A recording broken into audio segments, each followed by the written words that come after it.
Hey guys, good morning. How are you?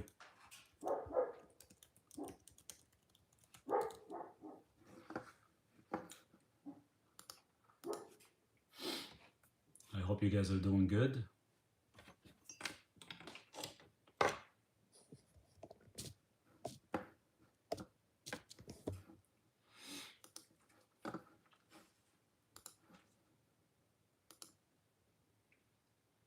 I just want to make sure you guys can hear me good. Maybe give me like a thumbs up if possible.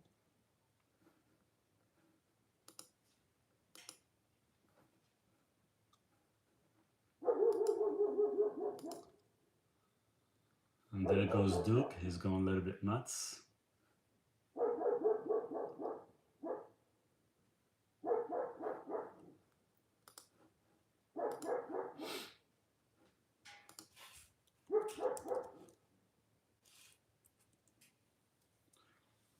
We'll wait for a few more people come online. I'm actually gonna go have my meal. And I did post, we'll probably be talking quite a bit about raw eating as well too. So if you guys have any questions, we'll definitely cover all that.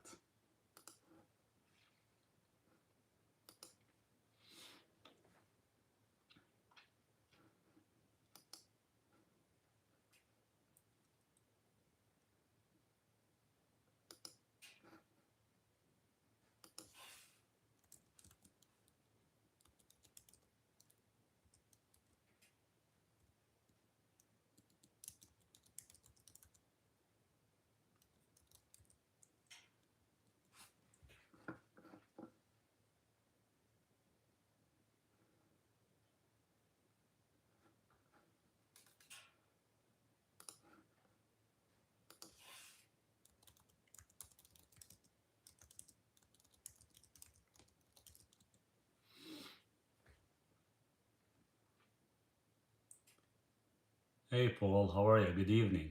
Where are you at?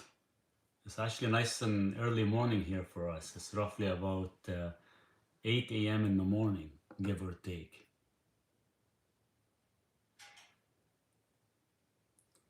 And Duke is already outside barking at people.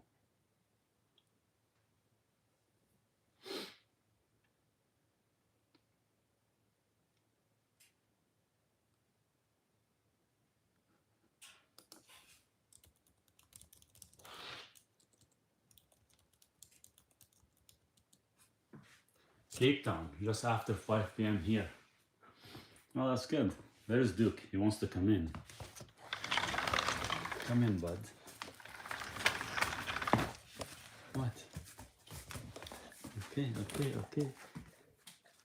Okay, is that good?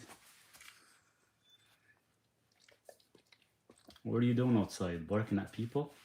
Or animals? Or everybody, as usual? Is that what you're doing? You hungry? You want to eat soon? Yeah, you want to have your little treat? Yeah? Okay. There. Is that good? Oh, it's starting to rain outside. It's supposed to be a sunny day. What? Okay, go sit. Go sit down. We'll eat soon.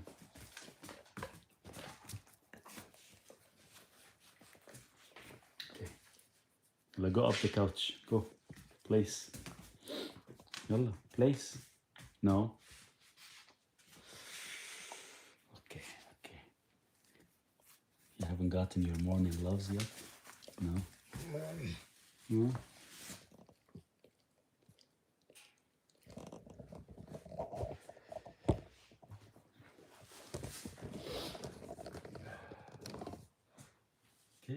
Okay, we'll do that soon.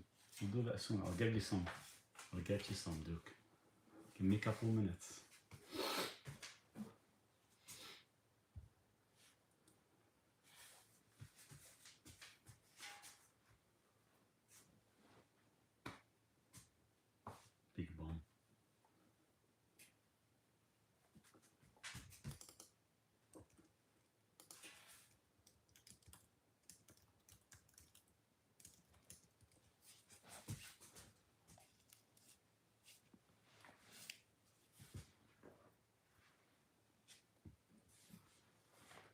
Usually I don't come online till at least like 9 within the hour or so. So we came early today, and everybody's used to me coming in at around 9 a.m. So I don't think everybody got the notification yet. But we'll wait a bit.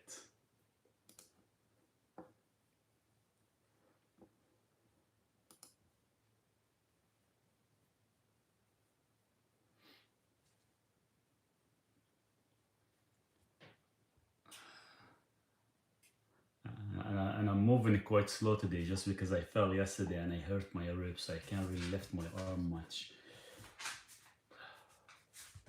Come here, bud. Hey. Hey. No, back up.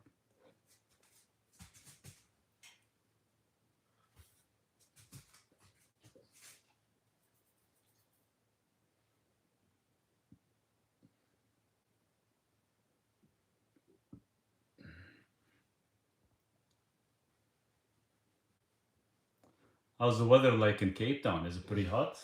It's starting to get warm right now. Here with us, most of the snow is almost melted. We still have a little bit of snow left. It's been raining a lot for the past 5 days. Hey, you wanna eat? You wanna eat some food? Should we go get ready? Have some breakfast? Sunday breakfast? What should we have? Some raw liver? You want some liver? I think so. Yes.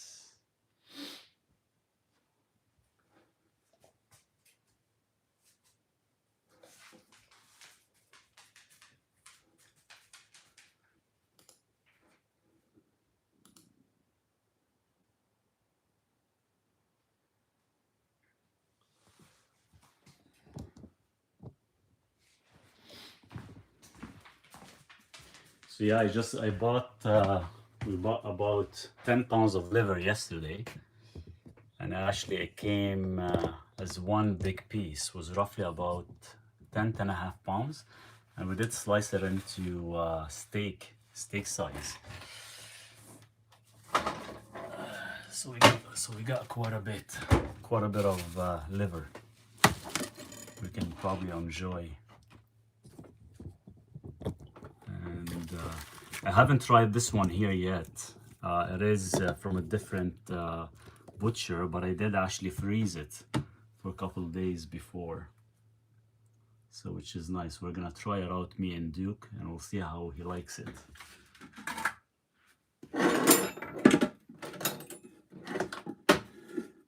Duke, you want some liver?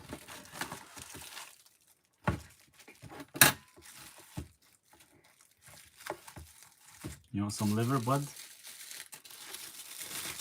So I'll show you guys what it looks like. I just sliced it this morning. Duke, come here. And this is like the end part, so we did slice it into like small steaks. So there we go. So this is liver. This is beef liver. We're gonna try it out actually raw. We'll see how well it tastes. We're gonna give Duke about a couple pieces. 2 pieces is enough for him because very dense. So there it is. It's nice. I'll take probably like a piece too. Wouldn't need much. Hey Marek, how are you? How you been? Haven't seen you for a while. I hope you're doing good. The family's good.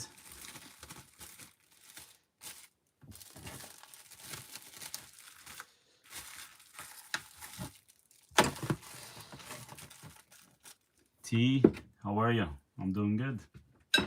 And we're gonna actually have some flank steak too. So I had this flank steak outside. It's been out for about 18 hours. Probably out of all the meat out there, flank steak is probably one of my favorites.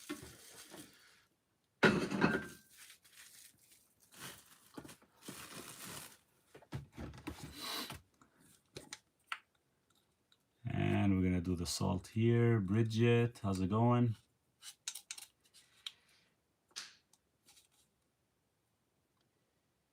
So let's hope this liver tastes nice, because I've always had yak liver. This one here that we're having is actually it's beef liver, and it's been in the I've had it in the freezer for about a couple days. Yeah, I'll show it to you guys. I can switch the camera. Wait, Duke. So this is a flank steak we're having, roughly about a pound and a half. We got some liver. I cut them into steaks. There's the liver here. We're gonna try it out as well too. And of course we got the salt. I couldn't stomach liver, so I've been dehydrating it, and my dehydrator is more tolerance to consume to me. Okay, I haven't tried that yet. I haven't tried to actually dehydrate the liver. I wouldn't mind trying it. I usually either eat it raw, or sometimes I might cook it a bit. It depends. Sometimes I can only handle so much raw, but we're gonna try this one here and see what it tastes like. I'm just trying to adjust the camera so you guys can actually see better. Let me see here.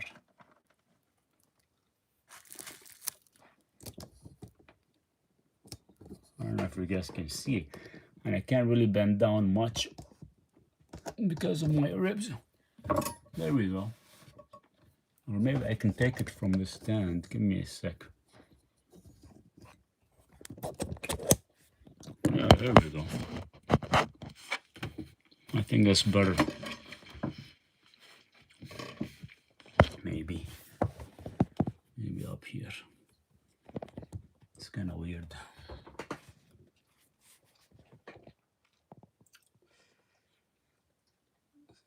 So when you're dehydrating the liver, are you adding anything to it, like salt or anything, or just the way it is by itself? So let's try it out.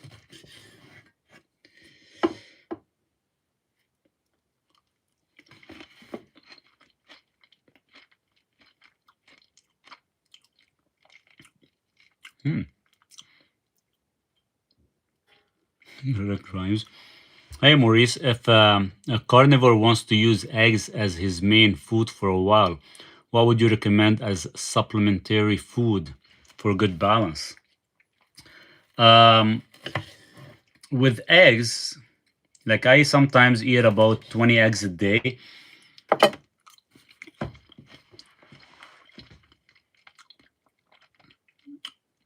I think the only thing you get missing from the eggs, I'll have to check because I did a post on that. Maybe send me a message on this video, and I can tell you exactly, because that's the only reason I'm getting about 20 chickens, so I can get about 20 eggs a day if I can have access to meat. But you can live off the eggs. The only thing you end up missing, I believe, was the selenium or something in specific. I have to find out. I did the full research on it, Emmanuel. I'll send you the information. I just can't think on top of my head, but I think the only thing we get missing is selenium, possibly. Not a whole lot. You can actually live off eggs, no problem. And it's the most affordable protein out there, which is nice.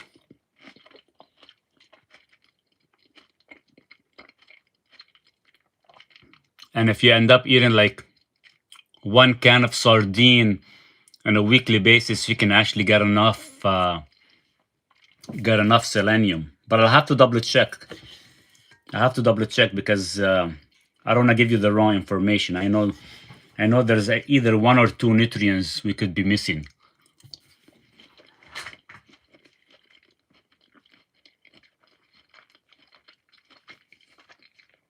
So this is the liver is actually not bad. It's still a little bit cold because I should have taken it from the fridge much earlier.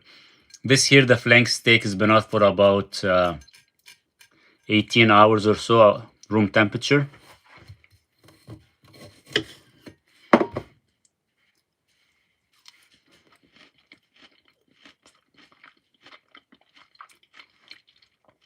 Stop it, sir. This is propaganda. Paul, hey Paul, what's going on? Saturated fat clogs arteries.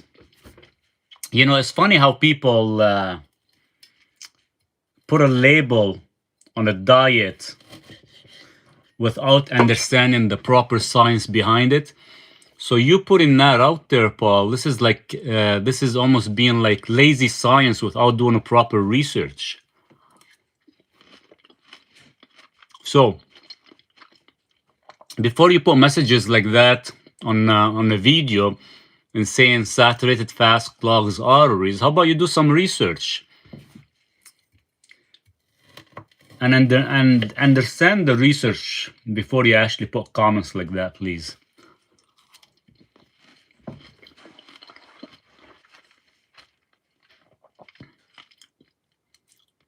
And we need to stop blaming diets and things on specific diseases.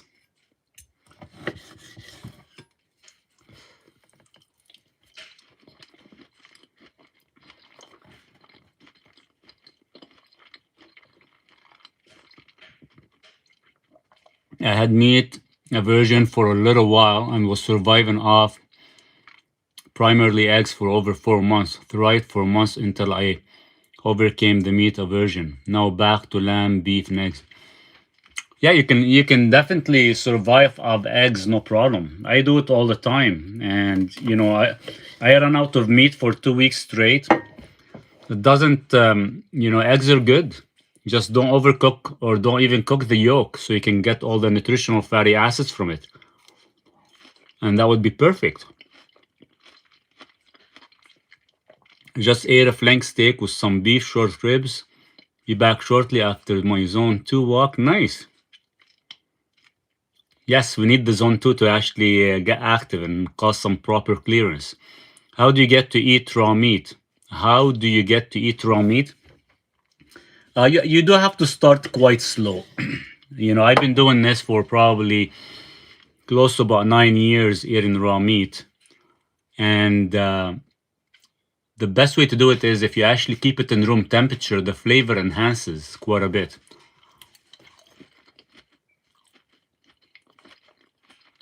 A blue zone is bullshit.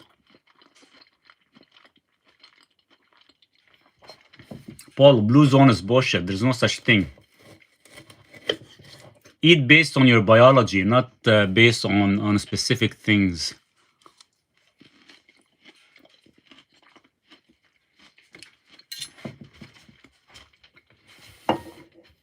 Duke, you want some? You want a piece of liver? Let's give Duke some liver. Go to the Greek island.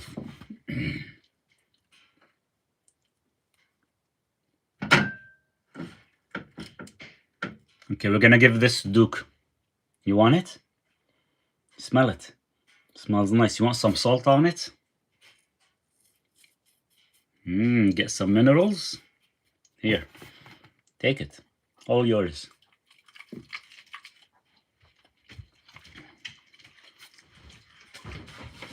Is it good?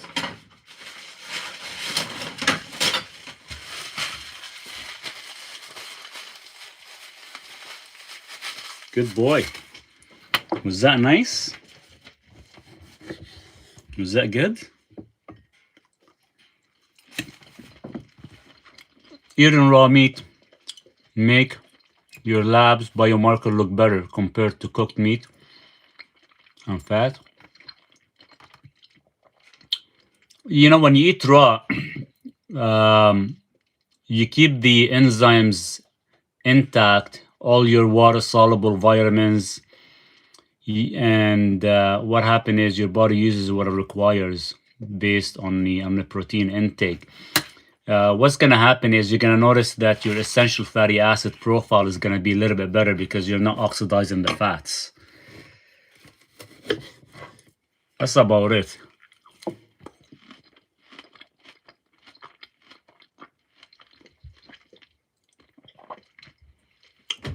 It's not whether it makes you sick or not. It's something you have to kind of get used to it. And a lot of people, they actually take the meat out of the fridge and they eat it raw, and that becomes almost like tasteless.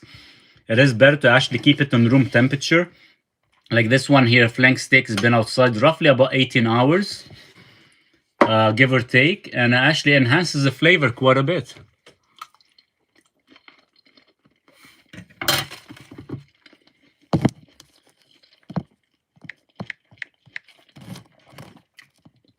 So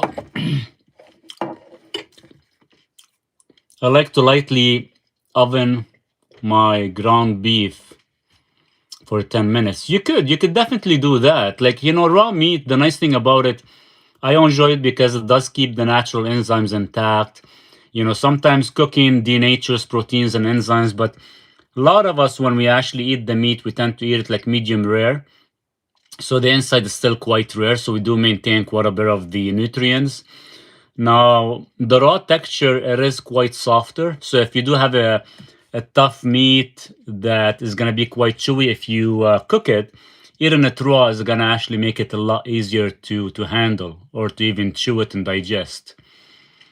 Keep in mind, you don't require as much acidity either when you're eating raw.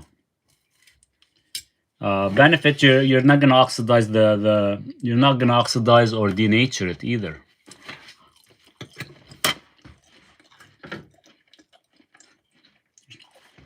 I'll give you this one and that's it, Duke. Let's give this a Duke. Roughly my diet is about 80-90% raw. Come here. And that's it. It's not your meal time till afternoon, bud. So 80-90% raw, the rest of it is cooked. When I do ground beef, I usually put egg yolks on it for a little bit extra fat, which is nice. I wanted to have your take on mussels. Also could eat them daily. I'll have to check on the mussels to see the amount of protein and nutrients, but yeah, it should be fine as a protein source.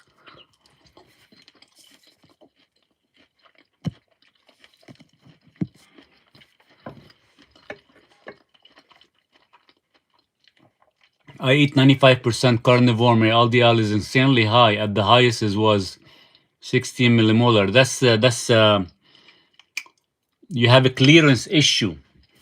What I mean is when you're eating carnivore and you're eating saturated fats, for example, you're handling the fat correctly, but your clearance is very slow. So that's why your LDL is high. It's not whether it's bad or dangerous. It's all based on your ApoB. Your LDL number by itself is irrelevant. We need to find out your ApoB number because that's the one that actually becomes like bullets hitting your glycocalyx. And if your glycocalyx is thin, then yes, LDL could be an issue. We have to actually look into it.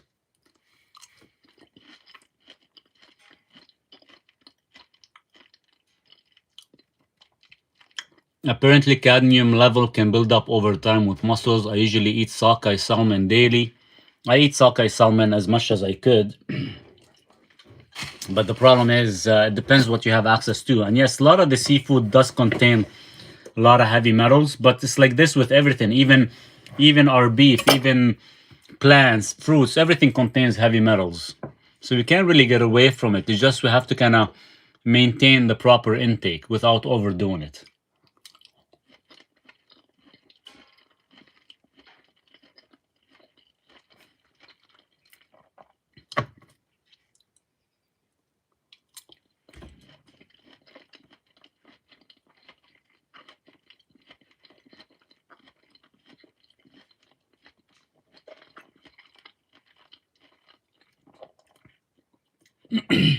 I agree, Maurice, and I think the clearance is better on carnivore diet, especially going OMAD. 100%. If you can handle OMAD, some people can handle it, some people can't. It's all based on the amount of, because you're taking a full load of a meal at one sitting. Some people can actually have the right bile flow to make it happen, and some don't. So that's why OMAD could be beneficial for certain people and could be a disadvantage for others. And if it is a disadvantage for others due to their clearance, or due to their handling, then it's best to kind of have 2 meals a day. So for me, sometimes I would have 2 meals a day, and sometimes I would have a meal a day. Yeah. Taurine helps, glycine helps. Adjusting your fat intake will definitely help as well in the beginning stages. Duke, you had 2 pieces already, 2 big steaks. You want one more? I don't want to give you too much liver. It's not good to have that much all at once, Duke.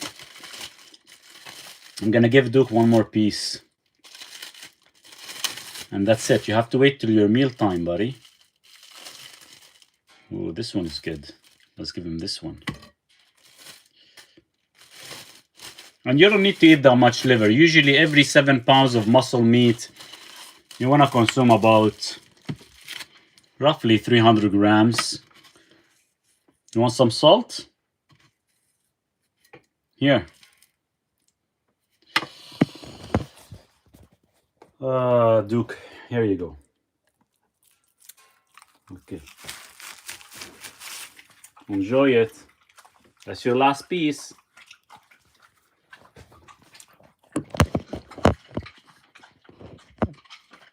Show the blood work. Let's see if you're healthy. Paul, I don't chase numbers. It's based on how I feel. And if you actually go watch a lot of my videos, you're gonna see all the blood work and everything that I talk about within my videos. So how about you do that and stop being lazy?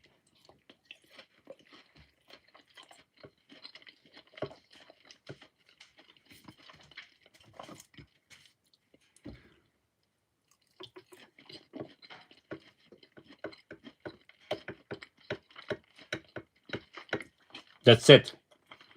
You had 3 pieces of liver, bud. 3 steaks.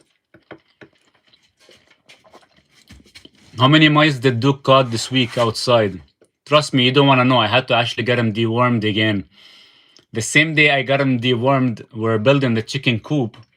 I lift the wood and there goes 3, and he actually hits 2 with his paws, kills him instantly. But I grabbed him. He didn't actually eat him, which is good. So he killed 2 more. They're actually nice and fatty this year too. But he's so good at it. He knows what to do. I just don't want him to catch anything or get sick. With dairy-free carnivore, should one be worried about calcium deficiency? No. No, never worry about calcium deficiency because we get enough calcium from the sun, from vitamin D. We get enough calcium from the meat we eat, from bone broth, from eggs. So no, you don't need dairy to actually get your calcium.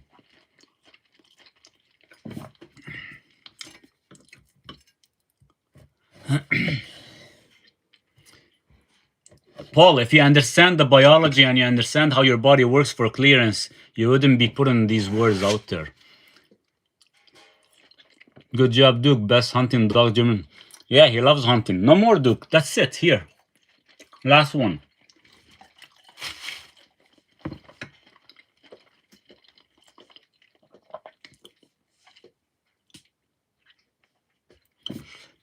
Yeah, like I still consume, like usually my afternoon meal consists of about 10 eggs.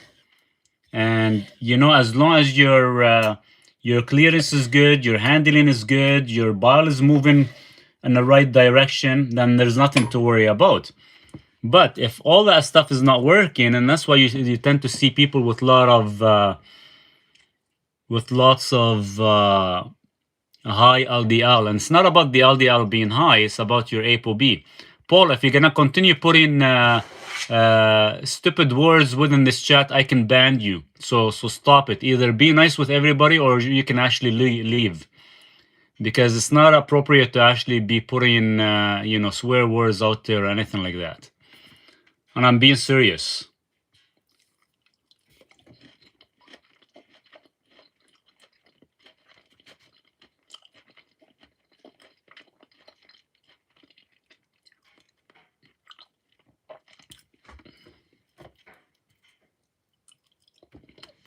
How do you improve the clearance? Go watch my videos. You'll actually understand how to improve the clearance. No, that's it.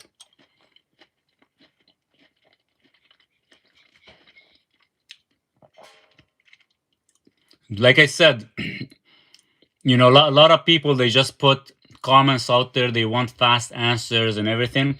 Go do the research. You'll find all that information. I don't sell no supplements at all, Paul. And I don't believe in supplements.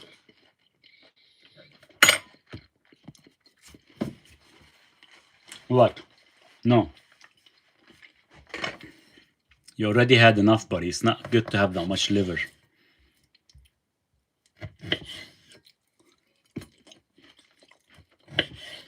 It's not good to have that much liver, Duke. I'll give you one piece of meat. Here we go. You know, we always get the odd people that they come and they just want to cause issues.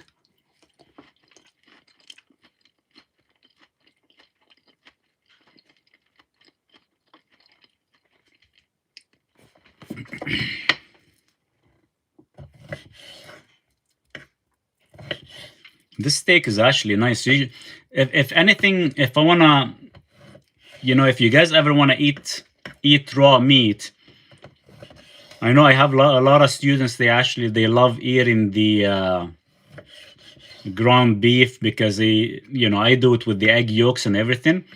But if anybody wants to eat like raw meat and actually enjoy it, flank steak has always been my favorite compared to everything else. You guys should try it. If you haven't had a chance, get some flank steak, but keep it to the room temperature more than about 12 hours. And actually, it tastes really, really nice. Is it okay to have Paul here challenging the notions, but as long as you stay polite and open-minded? We all started from a place of skepticism.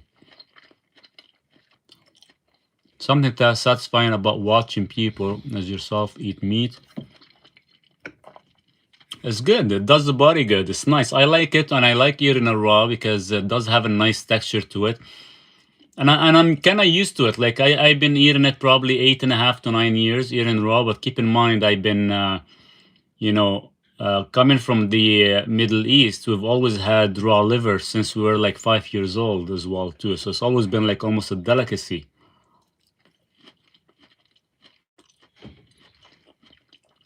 I don't eat chicken, no. And I haven't touched chicken in about probably 15 years. I think they are highly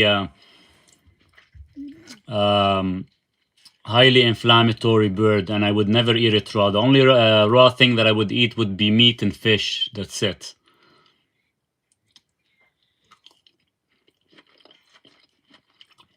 Is this Lebanese habra naye? It is. Actually, my mom does the naye from a flank steak. It's actually because it's nice and lean and it has a nice texture to it.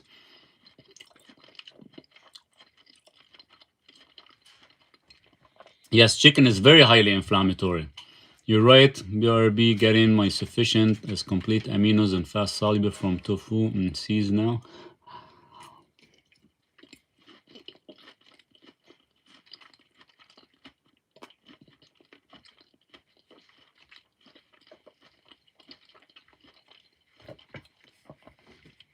The only thing that I'm missing is suet right now, and I'm having a hard time finding the lamb suet that we usually have. What do you think about pastured raised pork? Pork is okay. If you can get some pasture raised or you can get boar, then yes, I would have some. If not, I would never touch it either. And here, I haven't had chicken or pork for almost 12 years now, 12, 13 years, give or take. Just because I'm not able to find any that they're pasture raised. I'm gonna try bone marrow. I bought a full box of 50 kilograms of bone marrow, and I was gonna actually have one today, and I totally forgot. Usually, I'd like to have it as well raw. It actually tastes nice, I have a recipe for bone marrow. I make it into ice cream, but it's very, very rich in saturated fats. You would have like a couple tablespoons and you're full. But I'll probably share that recipe with you guys. Usually it's bone marrow with heavy whipping cream. Duke! Let's give this to Duke.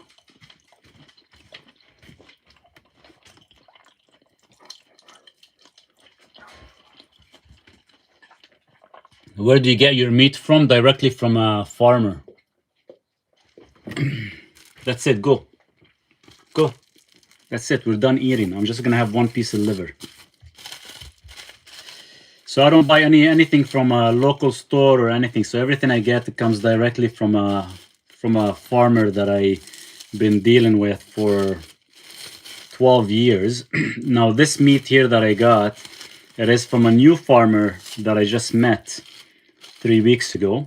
And I actually went to their farm. They're roughly about 6 hours away from me. So I drove there, checked it out, and bought the liver directly and everything else. And I bought about 200 pounds of meat, mostly flank steak, liver, and some ground beef as well too. So the ground beef that's what I feed Duke. So he gets pure ground beef. But this stuff is good. And you can tell from the flavor of it, it's actually nice. It tastes good.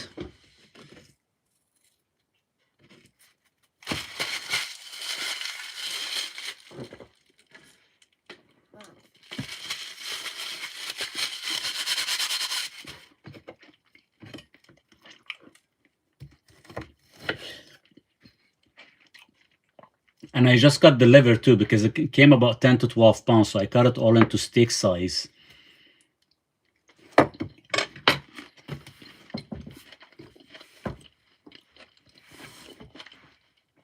Overdose in vitamin A. The only reason you would overdose only if you end up having more than 3 pounds of liver a week.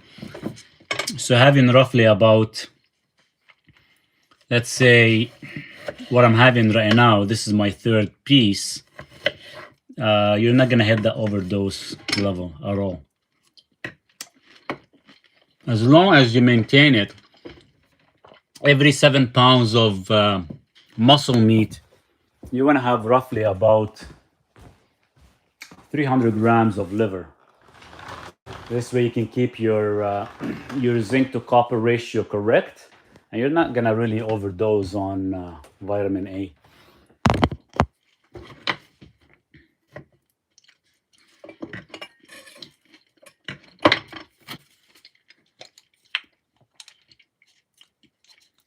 And I haven't had liver for almost like 3 weeks, so this kind of makes up for it.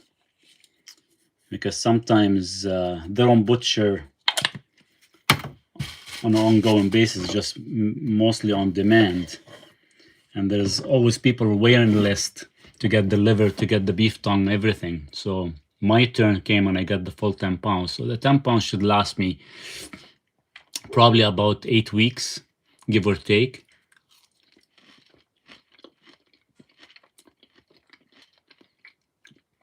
So after that, you'll eat around 2 p.m. and that's it.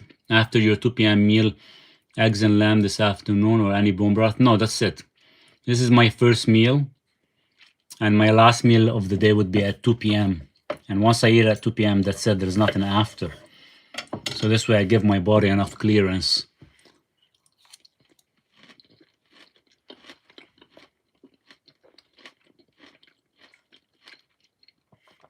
And there haven't been any issue. The most I've consumed was 4 pounds of liver in 1 week because I ran out of meat and I had no issues, nothing. Keep in mind, it's all about consistency, right?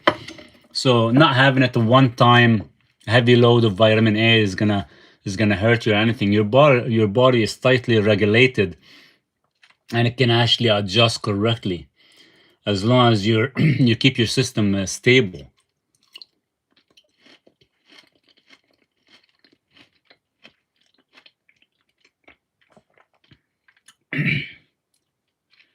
Greeting from Athens, Greeks. Hey, how are you? How's things going from Greece?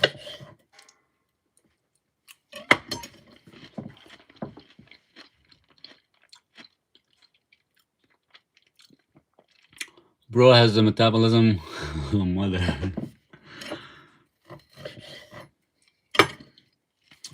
Been eating ghee, 12 yolks a day, no issues. Yeah, it should be fine. Even cod liver occasionally, 100%.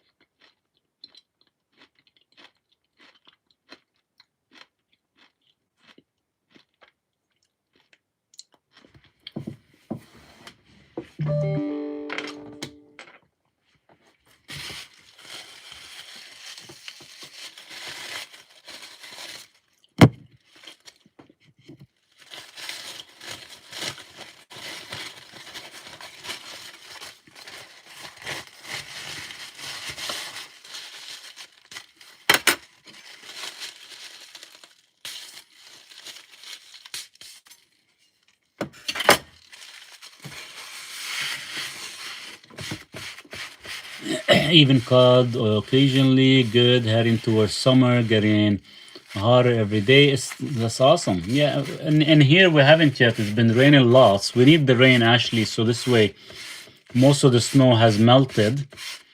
I was supposed to be building the chicken coop, and I'm a little bit behind on that, but it's coming along slowly. Hopefully, I can finish some of it today. It's just I ended up falling yesterday. I hit my ribs, so I can't really lift my arm much, and I'm having a hard time breathing a little bit. So I probably is gonna take me an extra week to finish because of the issue that I had. They just slipped yesterday and hit the ground face first down. If you have a clearing issue like I do, is there any other risk or symptoms you can have beside the block and arteries? So think of your clearance as your upstream. Everything below that is your downstream. So it does cause issue with the way you clear your fat, and that's why we end up getting blockages, because it causes some oxidative damage. But as well, it could cause issue with your insulin. It can cause issue with your sleep. Some people will have issue with their thyroid. So it's not just about clogging the arteries. There's a lot more to it. But it is one step closer to the arterial issue. I hope that helps. But your artery comes first, everything else comes second. But your ApoB, or your clearance, is going to be your upstream. Everything below that is your downstream.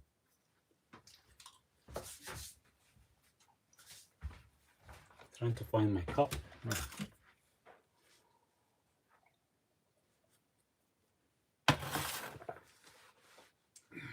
So we just had a pound of flank steak raw, and we had about 2.5 pieces of steaks of liver. So I think that's quite a bit for meal one. And I usually set the timer. So let's see, I broke my fast. So it's been exactly 18 hours, 15 minutes when I broke my fast. So that's not bad. Now I won't eat again till about 2 p.m. Now, because I have a really bad clearance myself due to my previous history. So my last meal of the day is going to be 2 p.m. And so from 2 p.m. till I sleep, till 9 p.m., pretty much I won't eat anything anymore. And that's how I actually maintain my clearance. Now, after I'm done eating, we have to actually go on a bike. So that's what we're doing right now. We're gonna do like a full 10 minutes. So this way we can actually help with proper clearance, because it's all about movement. And that's one of the downfall is a lot of people, they end up consuming their protein, consuming their heavy fat, and all they do is they get back to work. So the whole idea is you cause some movement. You can enhance your clearance. You can actually uptake to the muscle tissue.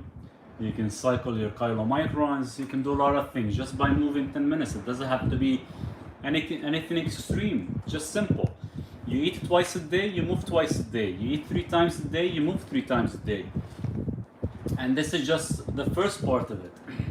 I had made syrup yesterday on my eggs. Syrup on my eggs and bacon. I don't feel guilty about it. It didn't make me sick or affected my guts. Quite the treat. I burnt it after with some exercise. Nice. Yeah, sometimes you might want to treat yourself once in a while. It's okay. You know, there's nothing wrong with that if you can handle it without any issues. I do squats for a few minutes. Yeah, 100%. Do squats, body squats. Do wall push-up is good. Yeah, do like a shear stress, like wall sits, calves. So anything you can do just for like a 10-minute period would be excellent. Fiber for what? Fiber doesn't do anything. You don't need it. If you have issue with your bowel, you don't need it. You don't need any fermentation. Instead of using fiber, we're using bile instead. It's better. Isn't it better first to train strength training and have the meal after? It depends what your goal is. It depends whether you're looking for muscle mass or whether you're actually looking for clearance. If we're looking for clearance, you know, you gotta eat and actually do some type of movement, like a nice slow movement so you can actually cycle better things. But is it better for strength training than eat? Yeah, you can do that if you're looking to put on more muscle mass. So usually before my 2 p.m. meal, I can train. I will train hard and heavy sometimes. It depends on my recovery, but I'm gonna be off for probably in the next 2 weeks now, not training. Even thought I just started again 2 days ago because I hurt my ribs. I fell outside on the ice. I come out from my car yesterday and I just slipped and hit the side of my ribs. So I won't be able to work out for probably a good 2 weeks for me to recover, which kind of sucks.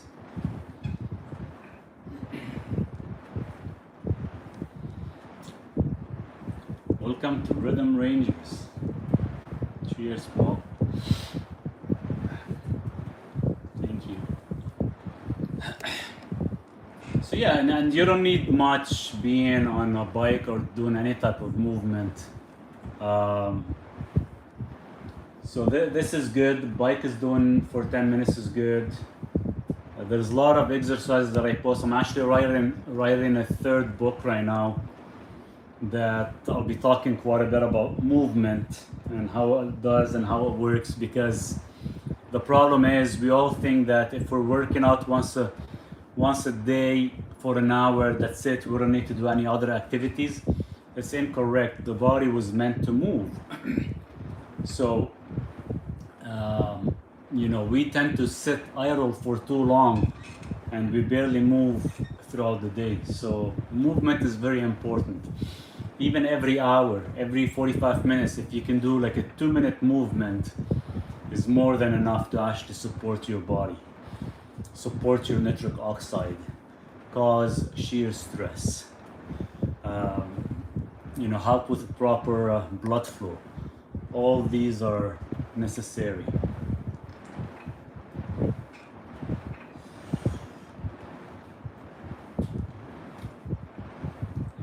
We'll probably give the chicken some liver too, because they like liver. Every time I give them liver, the egg yolk gets super dark and it's very dense. So I bought the chicken. I have about 10 pounds of liver for them. So the liver that I buy for the chicken, I actually got it from one of the store. It's just, I don't like to eat it. I give it to the chicken. 10 pounds will last me probably about a month for the chicken because they need the high protein. And in returns, I get good quality eggs. I just don't trust the company much, but I get a good deal on it. So it is a nice treat for the chicken. We'll go outside here in a bit, in like 5 minutes when I'm done my little walk. Did you put ice on your ribs or didn't bother? Had no time to do. No, to be honest with you, Sandra, I didn't. I went in there, I was in so much pain, I just sat on the couch to lay down because I was in extreme pain. Then I went back to the bathroom just to kind of on the mirror to check to see if it's bruised up, so it's not bad. But I had a really hard time sleeping because every time I move, the pain hits. So I haven't slept all night, and I don't like. I woke up this morning and didn't really feel good at all. So I went and took a cold shower this morning, and I just sat by the wood stove to actually warm up, but no ice or nothing. But it's hurting. It's like right here. There's no cracks. There's nothing. Just any type of movement I do, I can feel it. And I only have like 4 days to finish the chicken coop before my new chickens come, and I don't think I'm gonna be able to finish it in time. But I'll show you guys how much I've done in 3 days under the rain. What can I do? It's supposed to rain today. Let's see the timing. It's supposed to be like chilly today actually. I was not looking forward to it. Let's see. Yeah, it's supposed to rain and maybe snow even. Let's see. It's supposed to, yeah. It's supposed to rain till 10 o'clock, so another hour maybe. I'll stop. How much organ meat should we be eating a week, Maurice? Also, sorry to hear about your fall. Hope you heal fast. Thank you. So, I eat about 1 pound of liver a week, and I eat at least 1 beef tongue a week. And I have roughly about, sometimes, not all the time, I would also eat about 2 pounds of beef heart.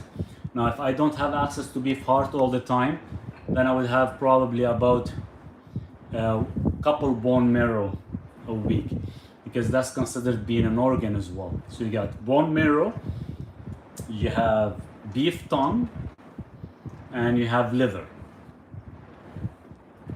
So these are kind of the my go-to. I don't really like kidneys much because you always get 1 out of 5 kidneys that has does not taste good. So I end up disposing it. Not even Duke would eat it. And it's a hit and miss, you won't know.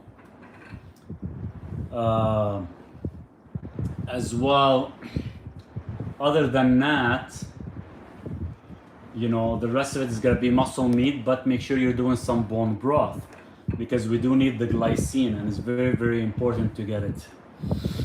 Boy, Maurice, Evil Knievel or something. What can I do? Sometimes, you know, things happen. It's just it's out of your control. It's funny how us a human, we're so freaking fragile. You know, sometimes a wrong move or a wrong mistake or a slight slip, we can actually injure ourselves so quickly. You'll be doing everything perfectly and suddenly things flips on you.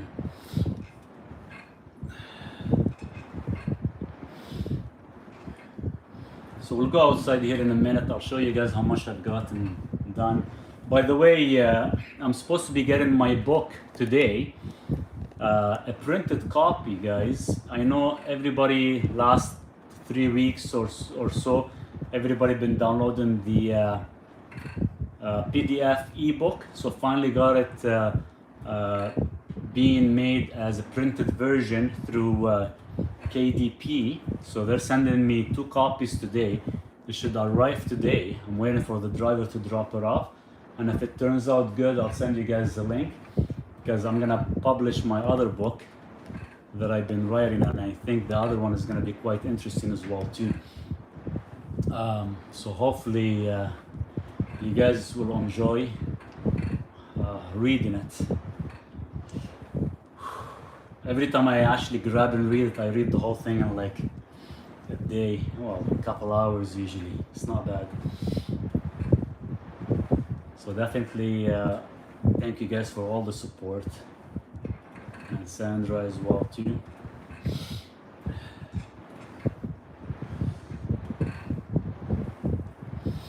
That's it. 10 minutes is good. 11 minutes. See, that's all you need. 10 minutes of movement, guys, to kind of help with the clearance. It's not much work. It's not hard. It's not rocket science.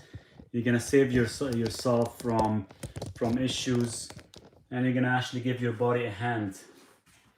And it doesn't take very long time to actually accomplish. Now, usually if I had a little bit more fat, I would actually do an extra 5 minutes. So I didn't have much fat because the flank steak is quite lean, and the liver doesn't have any fat at all. So if they did have much higher fat, then I would actually be doing at least a minimum 15 to 20 minutes. So we'll go outside and I'll show you guys what I've gotten completed with my chicken coop.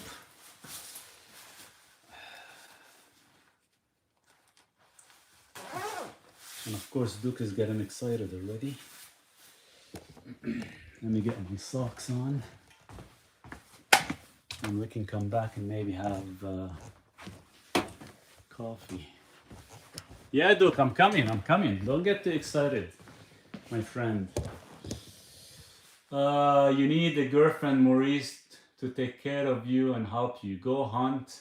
You'll find a good girl. Duke will be a bit jealous at first, but it would be good for you. I don't know. It's a tough choice, Sandra. It's you know, sometimes when you live alone for a while, it becomes tough to actually get back into it because I don't know. I think maybe when the time comes, it comes.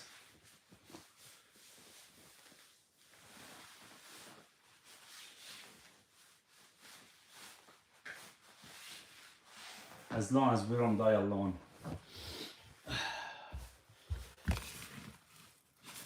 Okay.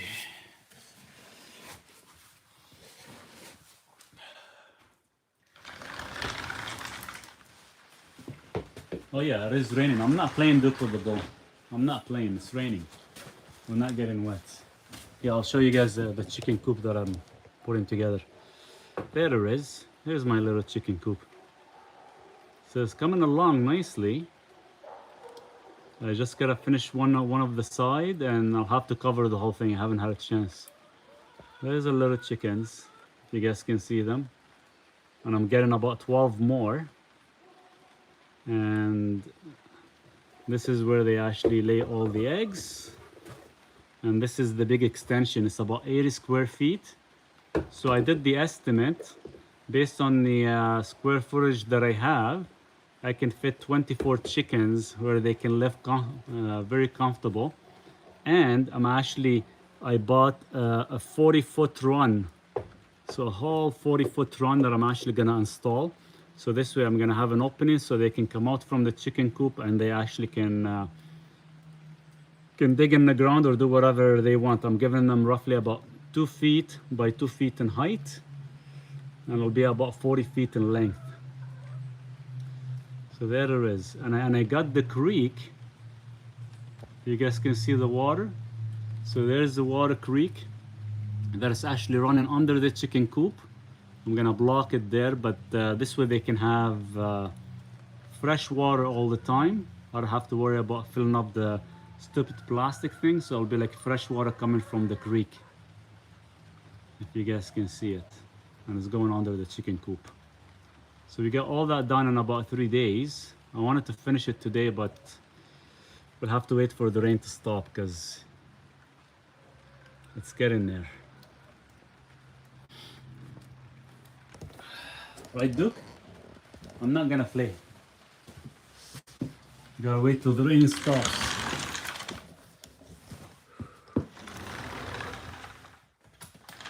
Wait till the rain stops. We're not getting wet again.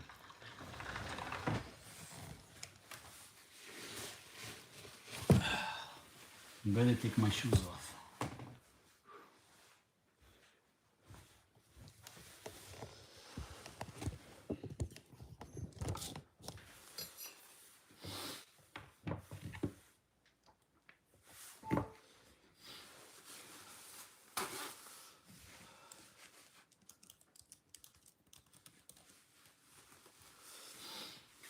Well said, Maurice. Honest man, absolutely agree. When you live alone for a long time, it's a challenge to get back into relationship. It feels so at peace alone, and you have Dukes specialize with your work. Socialize with your work. You know, it is tough. Like, don't get me wrong. It is nice to always have somebody there where you can interact with, socialize, you know, enjoy time. But it is tough when you live alone and you've accomplished a lot of things. Sometimes you wonder, you know, what's that second person? You know, are you guys or is that person gonna get along? They're gonna like the idea of living, you know, off grid or not? They're gonna enjoy the time being, or is it just gonna be something temporarily? And don't get me wrong, I'd love to have, you know, I wanted to build my guest room up here, so a lot of friends could come down, and I'm sure the moment I do the guest room, it depends how things go in Canada right now, especially with the oil and everything happening. Everything's becoming quite expensive. You know, am I going to be able to finish it on time? Am I going to be able to actually have it done? Would people actually drive and come and spend a week here or not, off grid, and enjoy the time? Or is it going to be quite tough where we have another lockdown that is going to prevent people from traveling? So it's almost like we're all being in a separation way, and there isn't much we can do.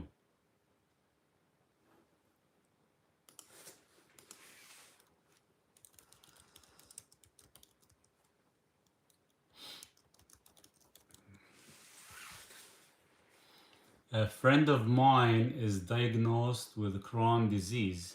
Well, that's fixable too, right? So it's not the whole idea with the Crohn's disease, you know, I don't look at anything as being a disease. These are just a symptom. So what actually causes the Crohn's disease? It's all about calming the gut.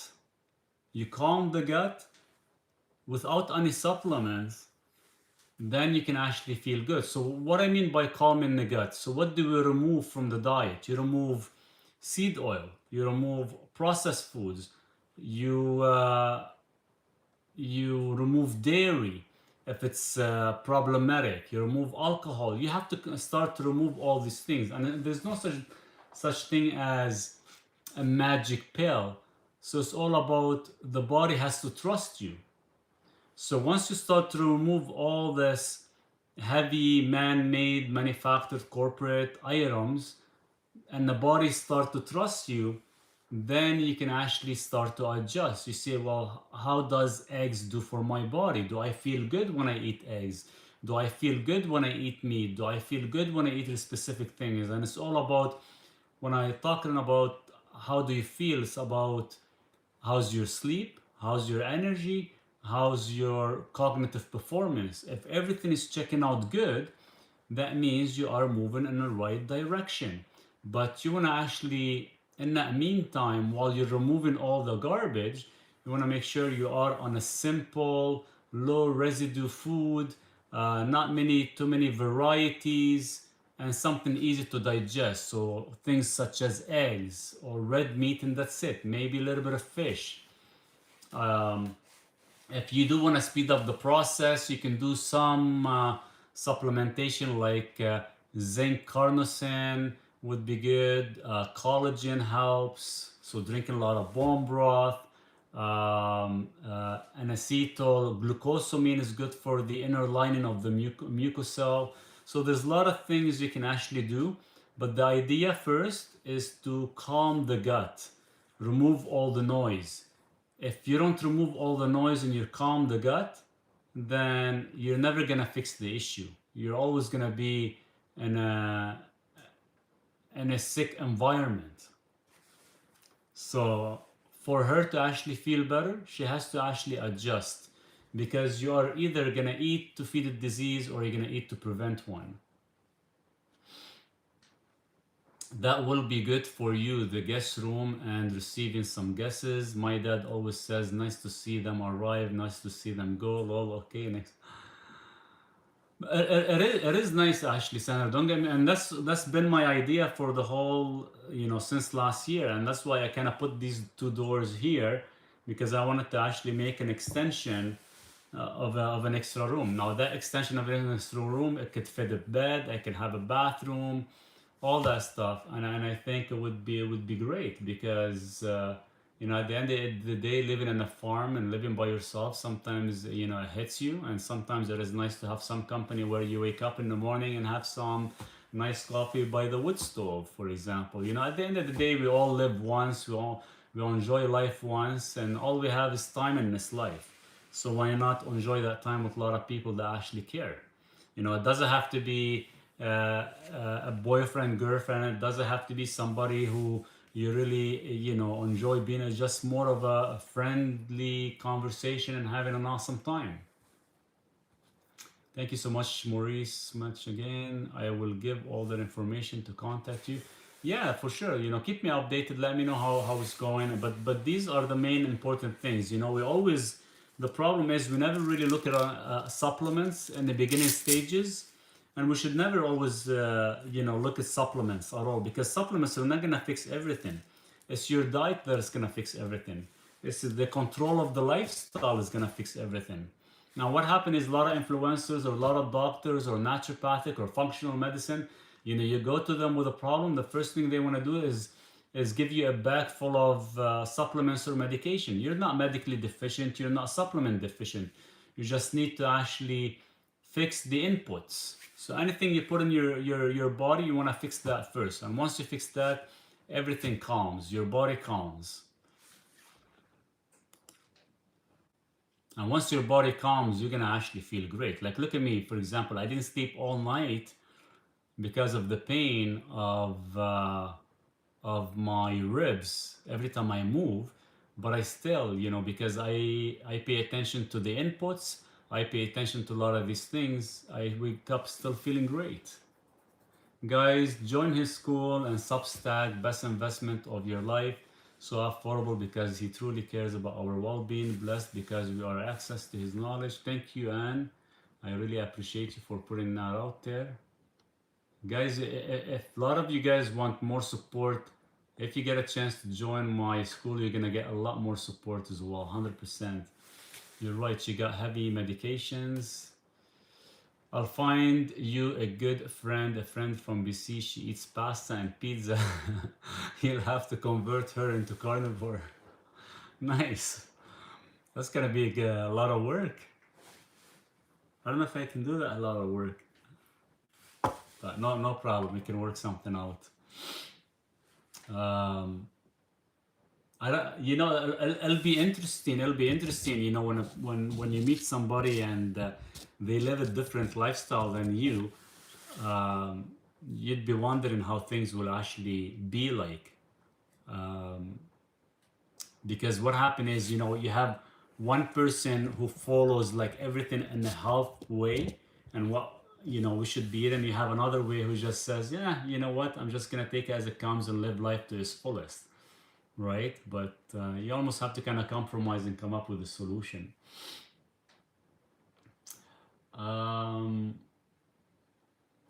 Yeah, the heavy medication, we'll have to get her off that medication, and it is easily worked around it for sure.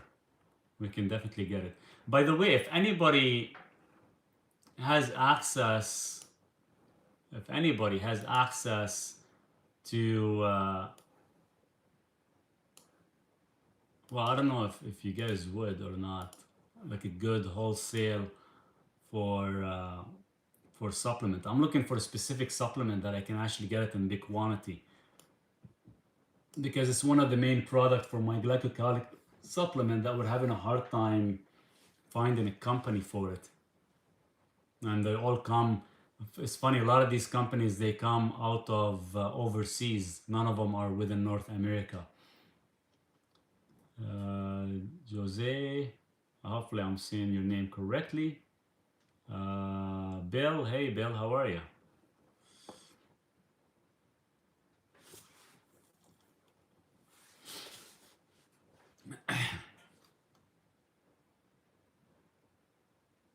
The problem is, you know, it's the same product that I'm looking for where I can get it from, let's say, China. It comes at $200 a kilogram for a specific product.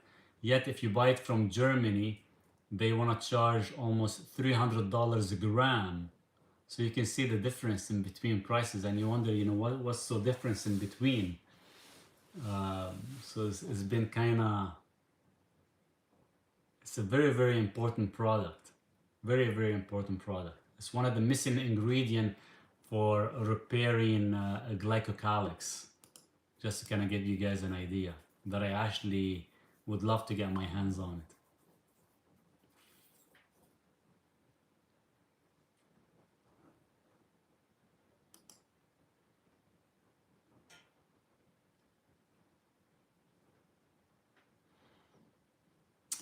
It comes from pomegranate.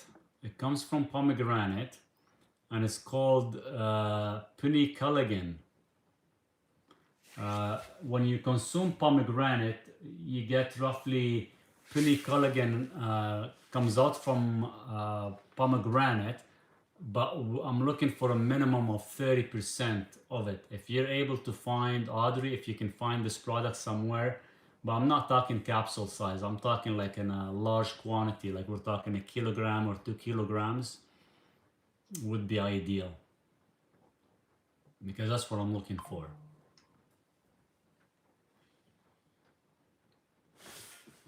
I'm trying to charge my phone and the charger is not going in. There you go.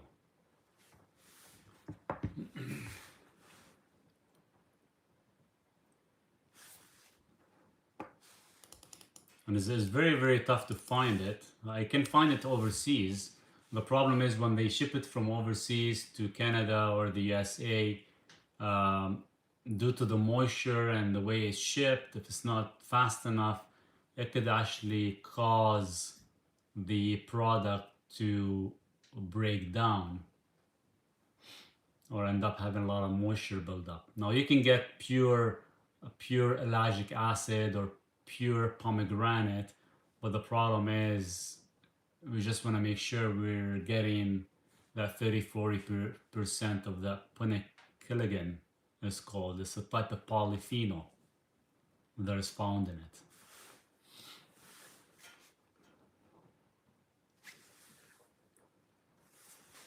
Because the amount they sell in capsules, it's not nearly enough to what the daily requirement is. Can't believe it's raining right now.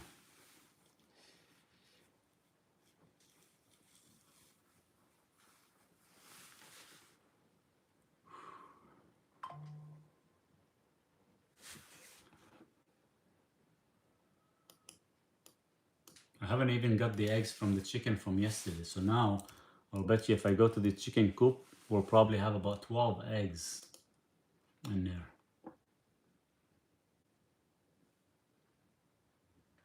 Response Digital Media. Hey, how are you? Duke, it's raining, bud. I'm not going outside. He wants to go play. Yeah, we're not playing in the rain. I didn't get my eggs either. Well, you have chickens too, Bill? I'm expanding my chicken coop. I'll show it to you here in a bit. I would love to have it done, but it's freaking raining. We're looking for good weather. I was supposed to get the chickens yesterday, and I was rescheduled till next week, which is good. And I'm a little bit behind to finish it. Especially right now, I can't even lift anything or do anything. Yes, 12. Okay, you have 12. Nice. All hens. So I have 6 hens that actually lay every single day. I have 3 hens that lay only once or twice a week, but I'm getting 6. I'm getting 6, 7, 8. How many am I getting? I'm getting 8 this coming up week. Then I'm getting another 6. No rooster, they're too aggressive. I have one rooster only, actually, but there's one of the chicken, he keeps picking on it, on the hen. It's a different coloration, different breed of hen, a gray color, and he keeps picking on her. So I'm gonna either get rid of the stupid rooster or get rid of her. I'm getting 8 or 9 a day. Nice. That's awesome. Yeah, I probably get close to about 7 a day right now. But the 3 chickens that I got that were given to me from one of my friend, she doesn't want to carry the chickens anymore, but they only give like twice a week. That's it. They don't give every day like the other ones.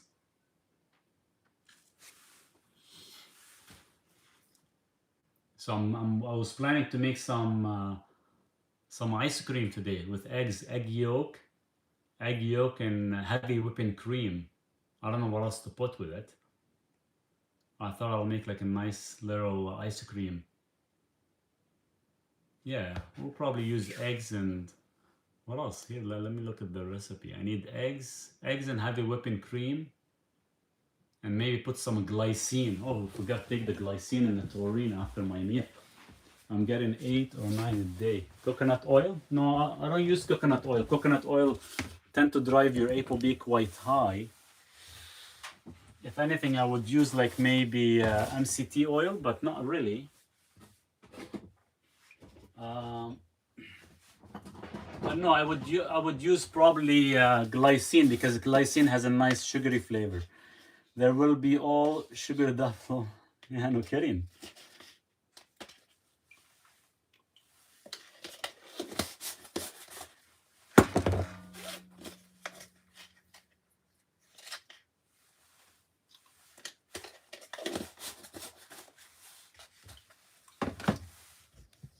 I just took my taurine and glycine because we just ate. I'm supposed to take it after my little bike ride, but I totally forgot.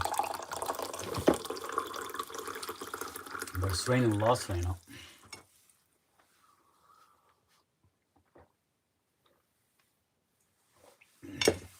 Yeah, I've been giving the chicken some fat and cayenne pepper at night, so I kind of keep some warm, which has been working out really good.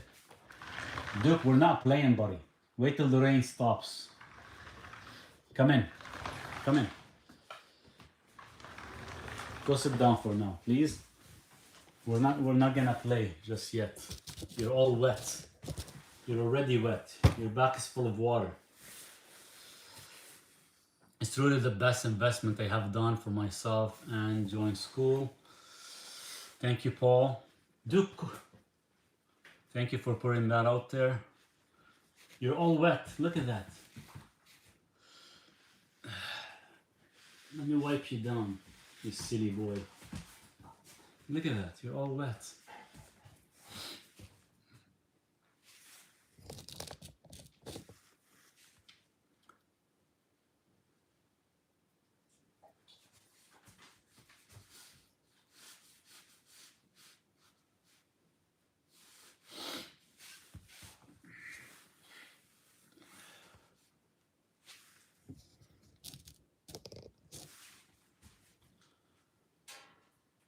Where are you at, Bill? Where in the US are you? Are you in the USA?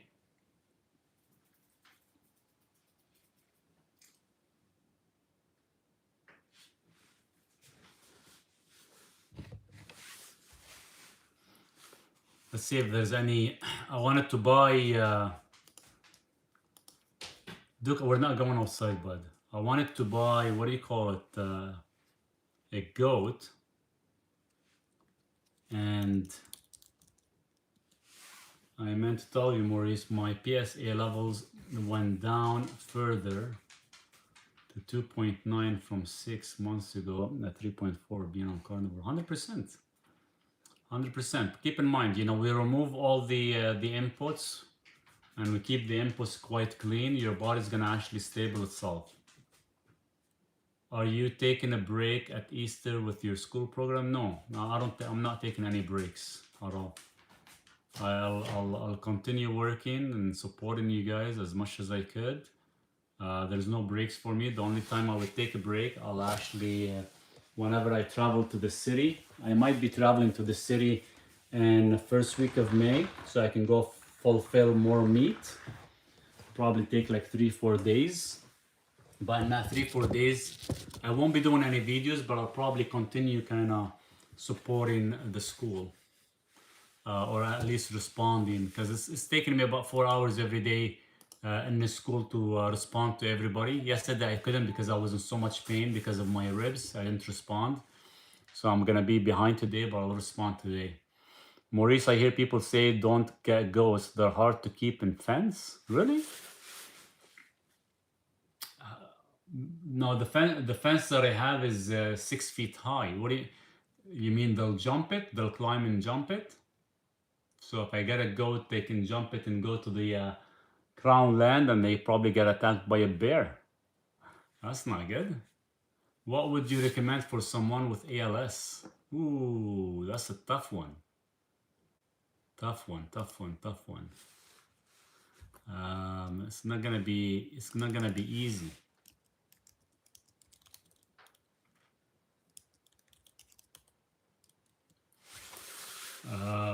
There's no shown or proven ways of fixing or a cure even for fixing ALS.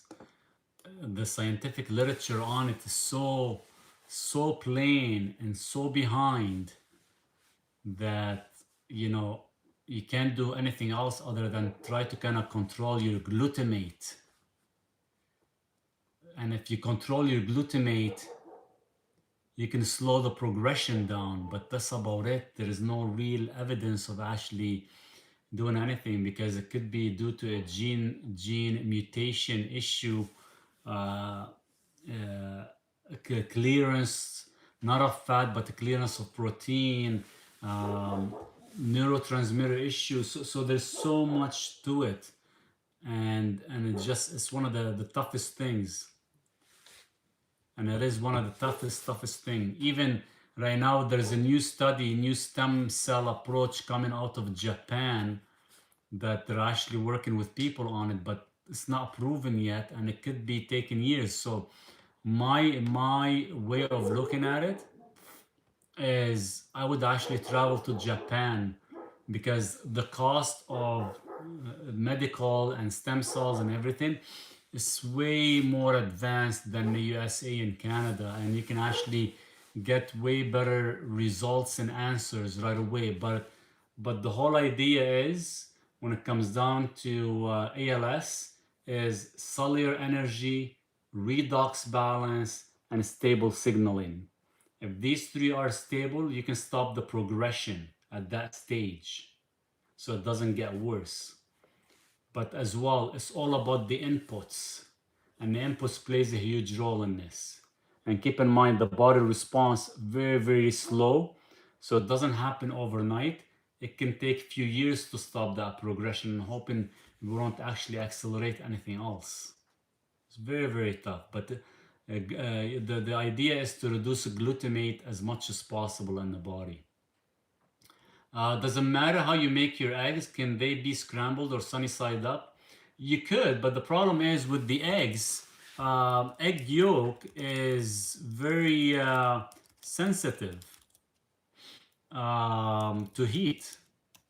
And what happened is, like, don't get me wrong, like I like my eggs scrambled sometimes. I eat the eggs, you know, I eat the yolk raw as much as I could, but once in a while I want to make it into like a cheese omelet with eggs. So I mix up all the eggs and the cheese, and I make it into like a nice fluffy omelet, and I put some sardines on top. So, you know, the problem is the temperature can actually destroy the omega-3s, the monounsaturated fats, but the saturated fats can stay stable. And yes, we can reduce the vitamin A and vitamin E and some B vitamins. But it's all about the essential fatty acids that we tend to destroy. And that's the one that sometimes we thrive for, right? So let's say you do like an omelet 3 times a week, and maybe 4 times a week you just eat, soft boiled or soft yolk, so you can actually get as much you want, or maybe poached, for example. So this way you're not constantly heating it in a high heat. Yeah, to be honest with you, since I start to get eggs every single day, that's why I want to get to a total of 20 eggs a day, because Duke eats 6, I eat 6. I only get like 6 eggs a day, 6, 7 eggs. So sometimes I buy him extra eggs just for Duke. But, every day I do something different. Like one day I would have the egg yolk raw. One day I would actually make it scrambled with like heavy butter and ghee. One day I make it into like an omelet. So every day is like there's a new style. And now I'm actually want to do like ice cream with the eggs. So you can whip the eggs, the egg yolk with some heavy whipping cream, and let's say bone marrow with a little bit of salt. It'll be like a seasoned kind of salty ice cream, for example. Or you can put glycine. Glycine has a sweetness to it. It does not conflict with your sugar because it is an amino acid. Or you can put collagen and make it like a fluffy almost. So you can do so much with it. There's a Japanese dish I learned the other day where you just whisk the yolk and you put it in a boiling water and you let it simmer, so it becomes almost like custard style egg. And all these are like delicious, meals that every day I want to do a different one, just be a little bit more unique. But the only thing is we have to watch out for is just the oxidization of the egg yolk. That's the only thing. But if you keep it on very, very low heat, then it should be fine. Because when we cook the fish is very high in omega-3s and is very sensitive. So the idea is to keep it below 300 Fahrenheit at 20 minutes. So if you keep it below a specific temperature for the egg yolk, then you're not going to destroy the polyunsaturated fats. But, if you do destroy it and you take, let's say, cod liver oil, then you're fine. I got a meat grinder and a big brisket, started making my own burgers. And oh my God, so much better than that packaged stuff. The taste is so good. Oh, 100% Patty. Everything we do at home from scratch is going to be like 100% better than anything we buy in a freaking store. Much more delicious, much more nutrient density, and at the same time we get to enjoy it. It sounds delicious. I think I've posted it in your channel. I gotta check this out. But yeah, there's I think you've posted. I think I did post that one. I gotta check. And season the burger with pluck. Nice. Yeah, there's a lot of nice ways of actually putting certain things on a lot of the stuff, right? You just have to be unique with it and actually make it, and it tastes like really, really nice. And it tastes really nice. It has some nice rich flavor to it, which is really, really good.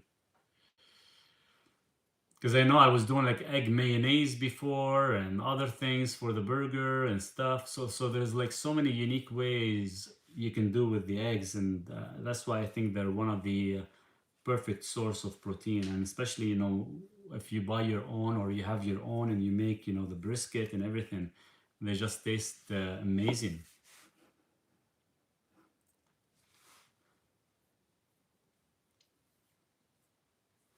Wow. Pluck is seasoning made with organ meats. Oh, I gotta grab that recipe. That sounds good. It's good. Best flavor. That's awesome.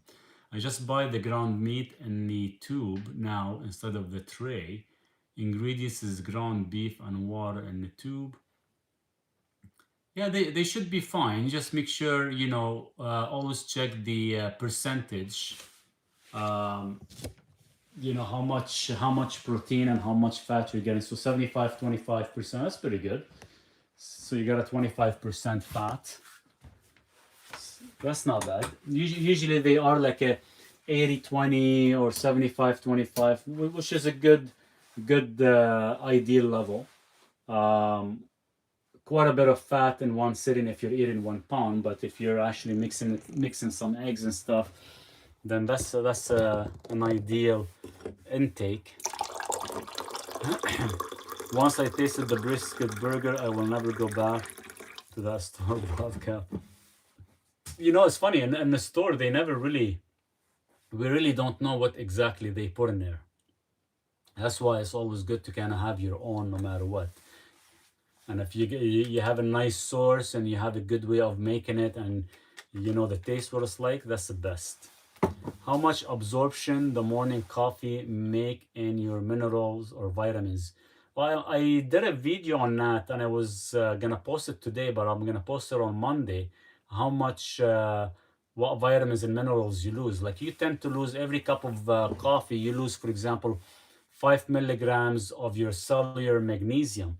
But it doesn't mean if you take magnesium in, you're gonna saturate that 5 milligrams. Keep in mind, RBC magnesium runs at a saturation level of the cells, not a serum level. So that 5 milligrams might take you about 3-4 days to actually replenish it with magnesium, as an example.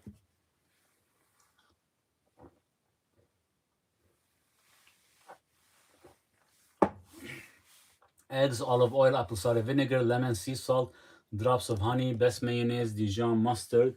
Good with my recipe, but you don't eat mustard.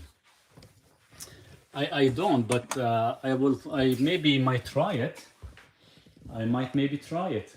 You know, it doesn't mean if we are 100% carnivore, like we won't try certain things, for example, right? So people say, hey, you're carnivore, you're eating olive oil, or you're doing mustard. No, like, you know, that's not gonna scratch a percentage of your carnivore. And being carnivore, if you're eating 75% meat base, you're considered being carnivore or hyper carnivore, for example, that some people would call it. But if I can find a good source, I wouldn't mind trying it. That's why if I want to try certain things, I like to grow it myself and try it. Omega 6 to 3 is not great. Maybe I have been destroying the O3 in the eggs, omega 3 in the eggs. Early eat raw yolk. Farmers say he feeds chicken with 18%, 16% protein, free range too. So the chicken feed, most of them have soy and corn. So that's where we get the omega 6 from. Now, there's certain feeds out there that don't have any corn or soy, and they actually have a grain and a flaxseed. So the flaxseed wouldn't be too bad. That would actually increase your omega-3 ratio. Doesn't honey spike your glucose index? Very small amount, not as high, because honey is a mix of a glucose and fructose. So it doesn't spike it as much.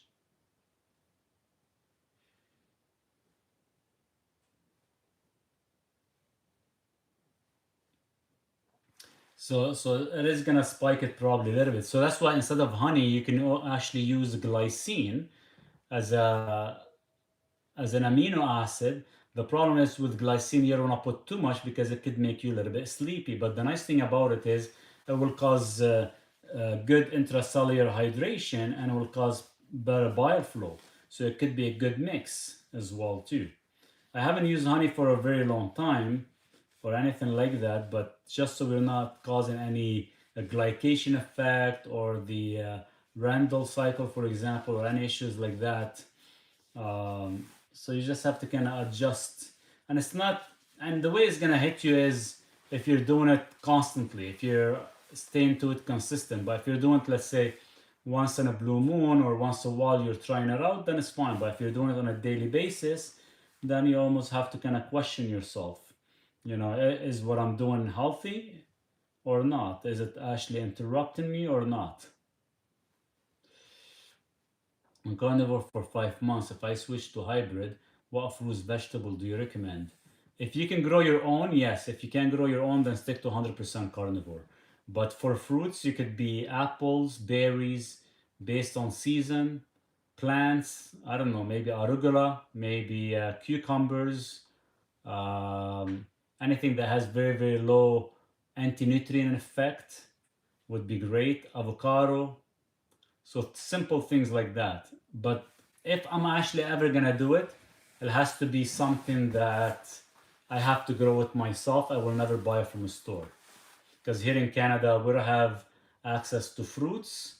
Everything is imported, and a lot of the importation, they could actually have radiation. Thank you. I'll try glycine instead of honey. Anything that calms me or puts me to sleep these days, I'll take it. It will calm you down for sure. It will actually make you feel mellow and relaxed.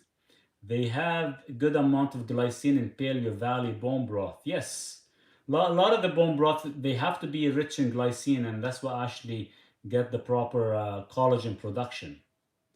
Would farmers market be good if I can't grow my own? Yes, farmers market would be good. Just make sure you trust the source, because a lot of these sources, they could bullshit. And I'm being serious. I've seen a lot of farmers market, they claim they're doing so many things, and it could be all just bought and resold. Thoughts on zero sugar foods with sugar alcohol? Sugar alcohol plays a huge role.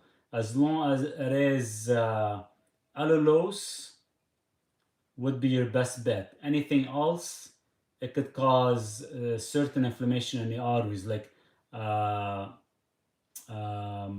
monk fruit is good, allulose is good. These would be the top two. Anything else like erythritol, xylitol, stevia, all these are no good. So you gotta be careful of the sugar alcohols. And I know they use them lots in like a ketogenic diets or certain desserts, but they all can actually interrupt your gut bacteria and can make things worse.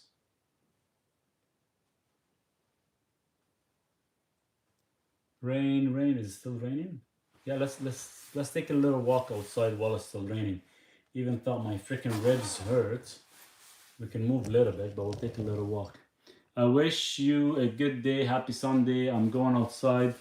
Fresh Nordic air today. Nice. Hopefully you have a good day as well, and not raining or snowing like it is here as usual.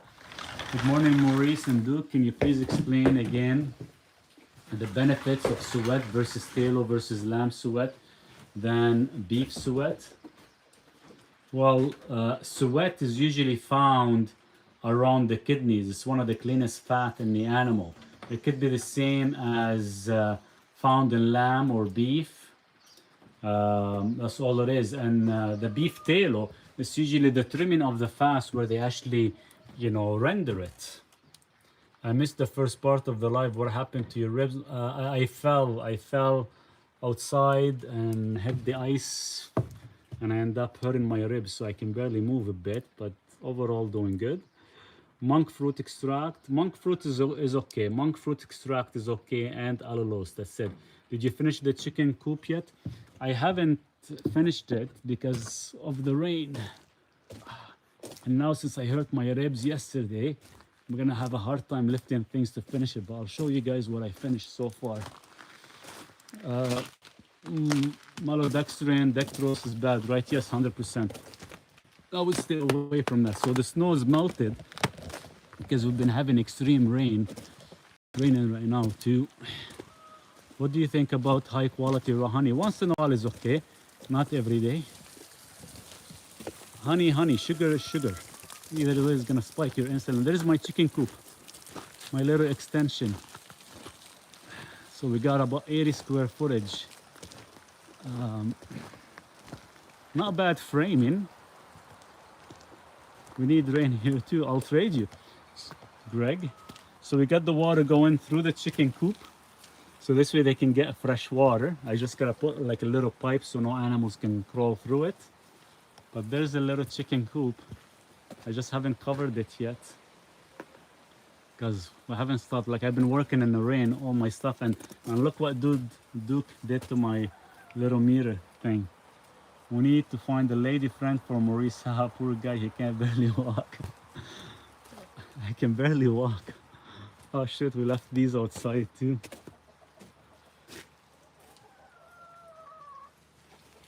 Duke. Yeah, it's not bad. So this is gonna be, the door is gonna be from here. So this is the door, we're gonna walk in here. I'm gonna keep the ground like that. There's that door, I'm gonna pull it. I'm gonna put a big window here. I found a window for like $20. I went and bought it, so I'm gonna put it here. It's about 5 feet. Dextrose, maltodextrin is bad for the sweetener, or is that binding agent? No, they use them as binding agent, but the problem is they actually cause a massive insulin spike for hours, so it causes inflammation. Growing weed, growing weed with the chicken. This is for my chicken coop. It's gonna be interesting. All these here that I'm gonna plant are all gonna be like stuff for the chicken, like zucchinis and squashes and everything for the chicken. And there's Duke. We're cutting some trees yesterday because we had a big fire, a massive fire. So we've been kind of cleaning up around here. What would explain the reason for A1C trending upward 6.7 after eating 4 years of eating carnivore? You're overeating. You know, some people say when you have HbA1c going up because your red blood cells live much longer, but the problem is we sometimes overeat in protein. So if you're taking more than 1 gram of protein per 1 pound of body weight, you're causing that issue where you're causing massive gluconeogenesis to be overactive all the time. But the problem is your cortisol could be quite high, that you're not actually repairing your body at night. Using treated wood for the base, touch the ground, road base. So the ground here I'm using, I bought these lumbers years ago. These are 6x6 treated, and I'm using the base all 2x4s treated. The top is 2x4s treated as well too. All the sides, all the inside is gonna be just regular. So the base is treated, the inside is non-treated, and the roof is all treated. So which is good that way. So I did, they were out of the concrete block, so I ended up using my 6x6 lumber that I have. These are my 6x6 lumber.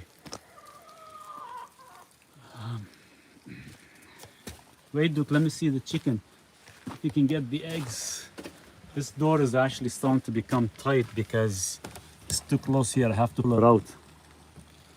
Yeah, the 6x6 are good. They're just too big and heavy. Back up, guys. Where's my chicken? Hey, move. Let's get the eggs. Hey! There's no food for you guys. Move. I think I got something for them. Oh yeah, there is eggs. It's sitting on the eggs. Let me kick them out. Because if I don't kick them out, they'll actually, as soon as I hold the eggs in my hand, they start to actually want to bite them. So there's 2 here. We should actually have 12 maybe. Move, guys. Come on. Come on. Give me some room. You guys will have a new house soon. It'll be much bigger. Because I'm getting 12 more. So we got 1, 2, 3, 4,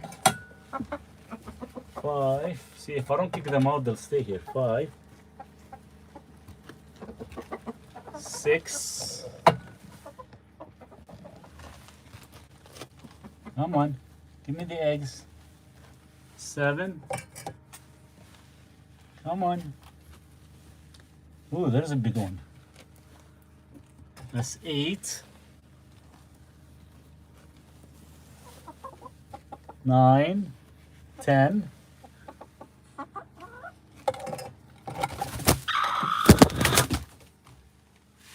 10 eggs. We're missing 2 more.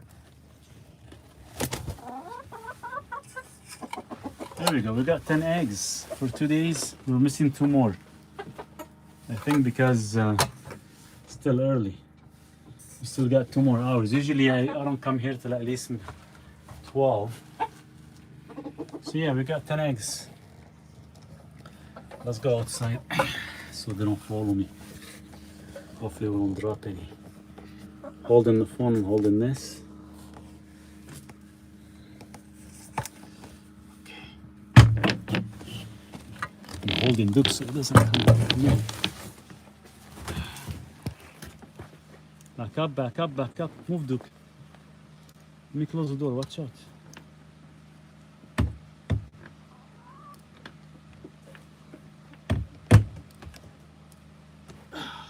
Can't even close the door because of my stupid ribs. Oh man, hold on. Gotta use my other hand. Okay, look how many eggs we got. 12 eggs, 10 eggs. We're missing 2 more. There we go. Here's some fresh eggs. We got purple, we got brown, we got reddish, different colors. I can barely walk. I don't know how I'm gonna move.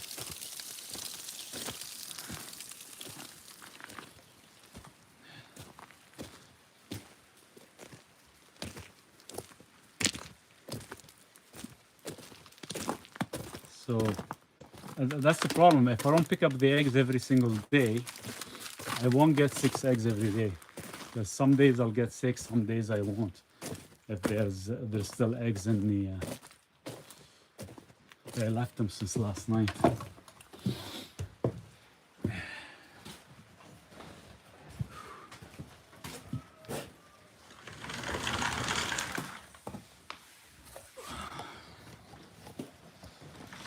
Soft boiled for 6 minutes, let it sit for 5, then peel. So the way I do it is I boil the water. I put the eggs in 6 minutes.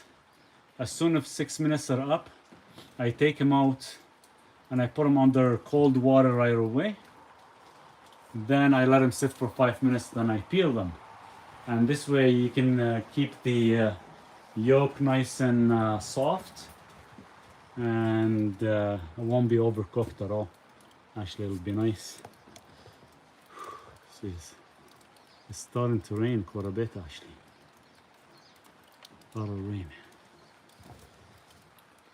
Yeah, and that's the best way to actually do the eggs, because you can maintain the egg yolk quality. And see, when we were little, my mom used to do it is we used to get the chicken eggs. We actually boil the water, put the chicken egg for 1 minute, take it out, break the top of the egg, put salt, and you swallow the whole thing, the whole inside. And of course you have the white kind on the outside, but the inside is still like nice and raw. I used to do that once in a while. I still do it once in a while, but most of the time I just put it for a few minutes because I definitely want to eat the white as well. What do you think of creatine powder people take these days? You mean creatine? You know, people take it for cognitive functions, people take it for bone density, for your ATP. Yeah, it works good, but if you do follow a carnivore diet, you don't need it, because you do get plenty of creatine from eating animal products, right? So I have some, but it doesn't mean I take it every day. The only time I would take it is to help me with recovery, or if I don't sleep good. For example, I didn't sleep good last night because of my ribs are hurting. So I would take it today, but I don't really rely on it too much because it's still synthetic. And the idea is to kind of keep it as natural as possible. So if you're gonna use it for a specific condition, yes. If you do actually follow a good carnivore diet, you don't need it. You can keep it as optional. But you have to make a decision on that, whether you need it or not. My point of view on it, you don't need it unless you're actually trying to fix a specific condition. Hey Travis, good morning, how are you? We were outside picking up some eggs. We just got 10 eggs. Look at this. 10 fresh eggs. To help with recovery, interesting. So every day. Yes, to help with recovery, especially when you're checking your, let's say, your HRV level and your recovery level. If you've noticed that's being quite off or low, it is going to actually help, because it does help with your ATP. And it's all about flow. It's all about energy.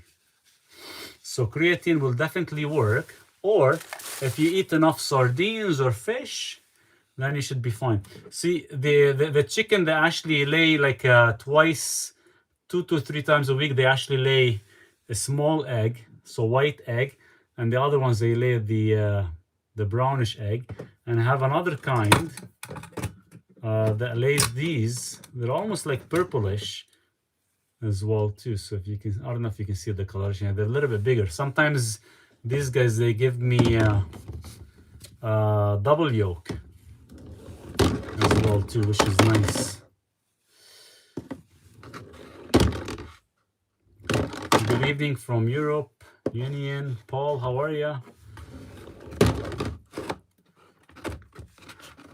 So today I'm gonna when I have my eggs in a second meal, I'm actually not gonna eat them raw today because I've already had raw meat.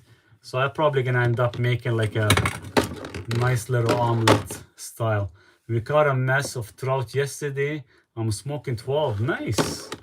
I haven't gone fishing yet this year because of the weather. Wait until we get a nice sunny day, but I'm gonna actually take my kayak out. I gotta drive to a place is about 2 hours away from here. I want to see if they can fix my kayak because there's 2 big holes happened from having too much snow from last year. I haven't had a chance to fix it, so I'm gonna try to fix it this year and actually use it and go fishing. And I'll take my camera with me, but I won't be able to do live because I won't have signal in the mountains. But I would definitely love to catch some fish. Jealous about smoked trout. Yeah, the smoked trout will actually be really nice. I would actually cure some. Greg, try to cure some trout as well. It tastes really nice.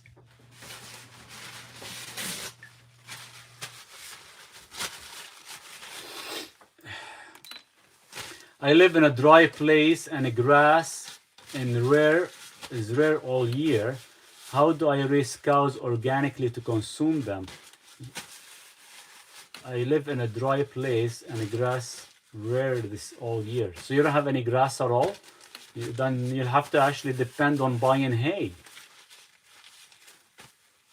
You probably have to buy hay, or you probably have to sprout your own grass.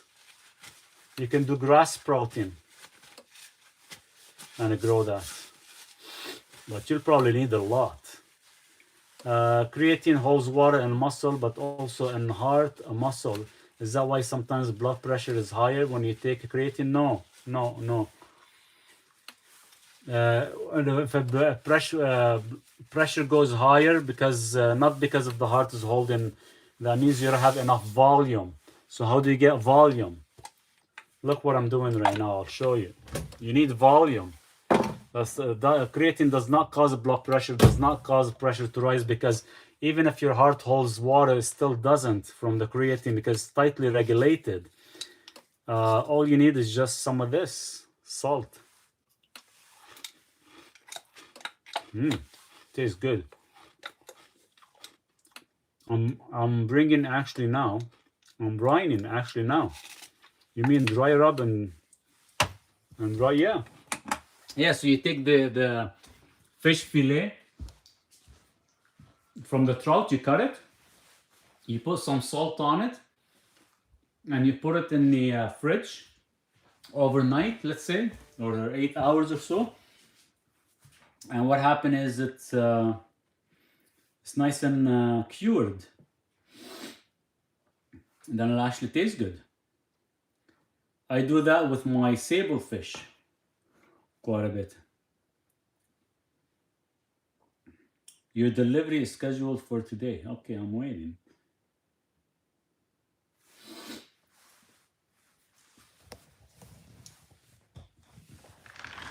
Duke, wait for the rain to stop. Then we'll play.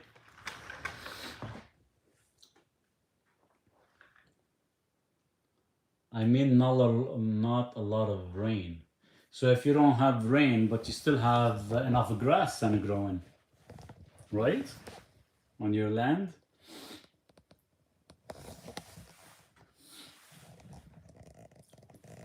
But if you have a lot of rain and the grass grows very slow, and you don't have enough, It depends how much beef you have and stuff too. But I know a lot of companies sometimes they do is they sprout, and that's how they get them going. Like right now, if I'm gonna actually, I would definitely love to get a goat, but I gotta see if I can actually have a goat here or not, if it's worth it. But I don't have enough grass for them to eat, so I'll have to actually either sprout grass or buy hay. So that's where. So it depends on the area you live in, and it depends what you're trying to accomplish. And whether you want them to be grass-fed, grass-finished or not.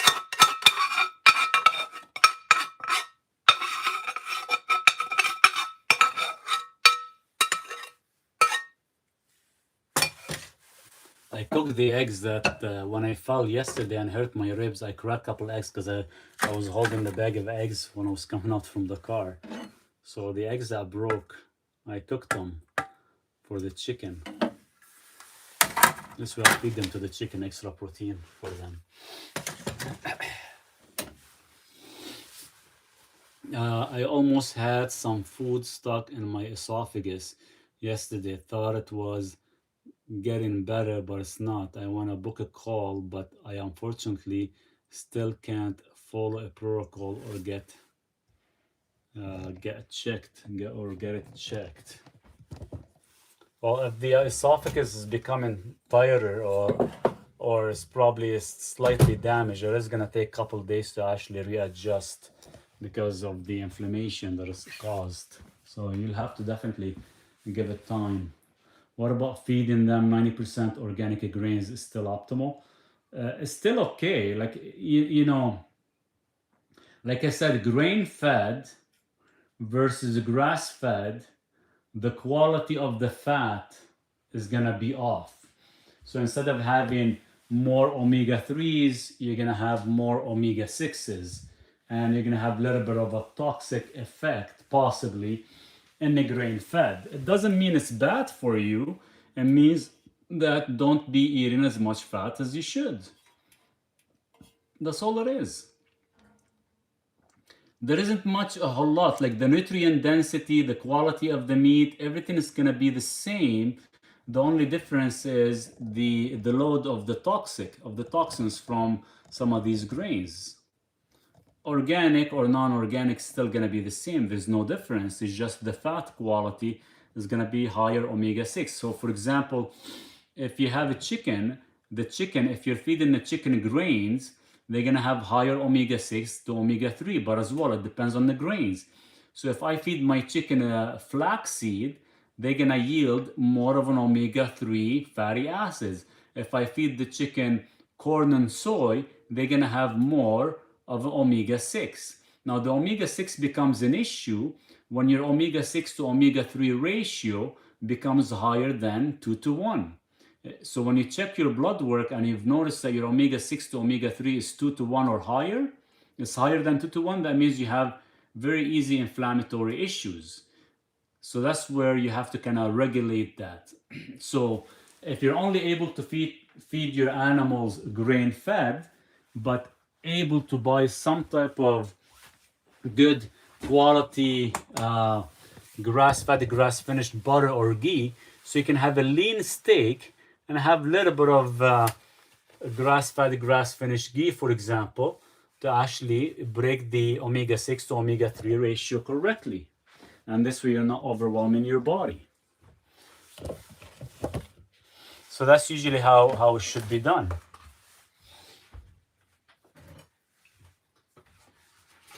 Because you know, in Canada, for example, for numerous years, we couldn't have access to grass-fed, grass-finished because everybody wants shortcuts and everybody wants to feed the grains. So do I stop eating meat? No, I still eat the meat, but I'll have to kind of be careful of how much of the fat intake I consume so I don't cause a disbalance of my omega-6 to my omega-3s. That's all it is. Once you actually figure that out, then you can actually adjust your intake of food.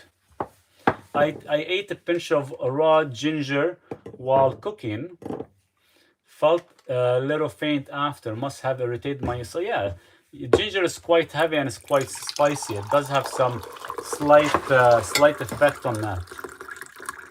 So you don't want to overdo it, because it is good for liver enzymes and everything, but it could be overpowering.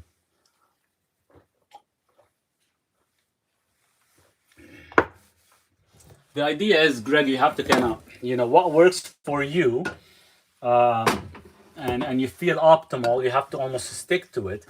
If you're trying different things and these different things are affecting your body in a negative way, then you definitely have to stay away from it, just so it doesn't affect you.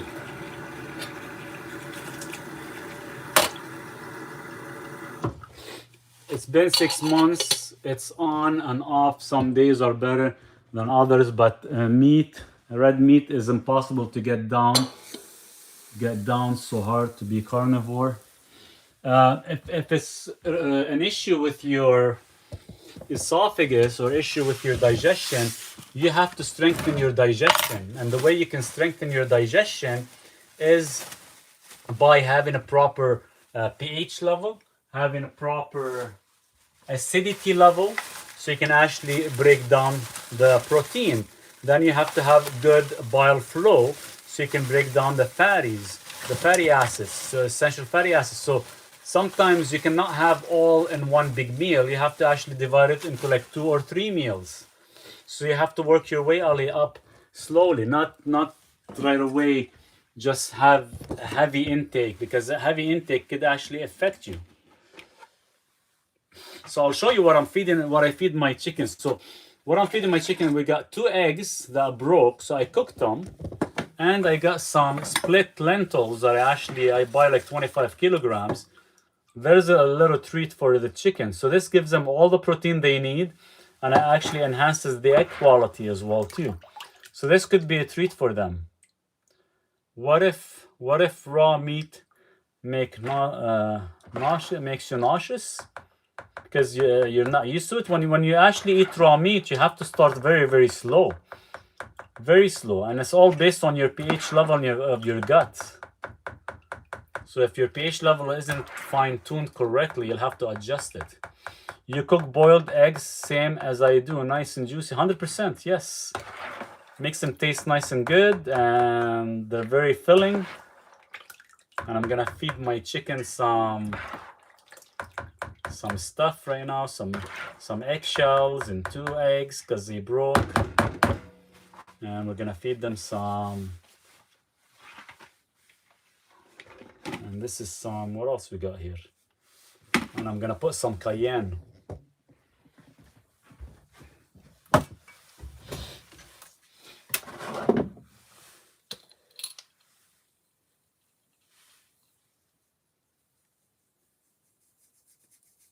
Say hi to Duke for me and have a great weekend. Thanks so much, Pete. I appreciate you. I hope you're doing good. Thank you for the support as always. And happy Sunday to you. We're just making some chicken food so we can go feed the chicken right now.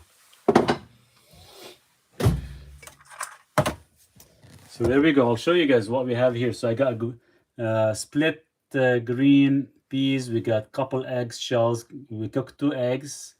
And we got some cayenne and salt, so they can get some good mineralization and keep them nice and active.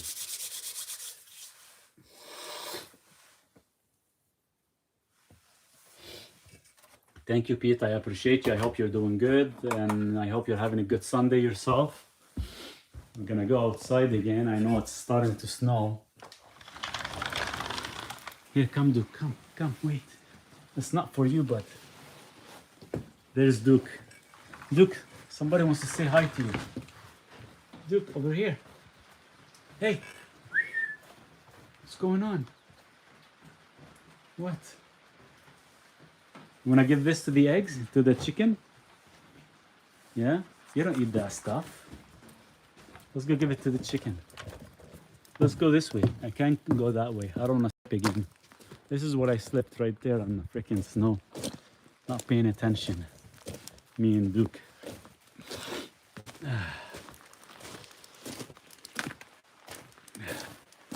A friend had their gallbladder removed. She feels discomfort in stomach area after eating possible bile flow issues. Can taurine and glycine? Taurine and glycine will help, and depends on the amount of fat and everything she's consuming. Now, don't get me wrong, her liver is still making bile, but it's leaking slowly, so she might have to add ox bile, possibly. Maybe the taurine and glycine can do it on its own, but she might need the support of the ox bile.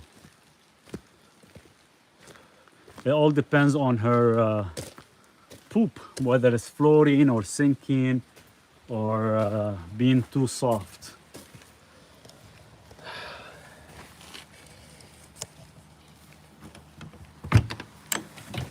You guys are waiting? Here. Let them go.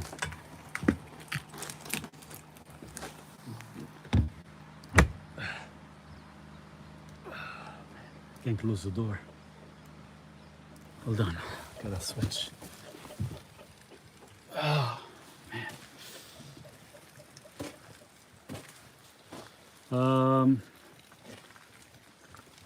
Shit. Duke, where are you? Oh, there you are. Buddy, I can't throw the ball right now. Okay, I'll try. I'll try with my left hand.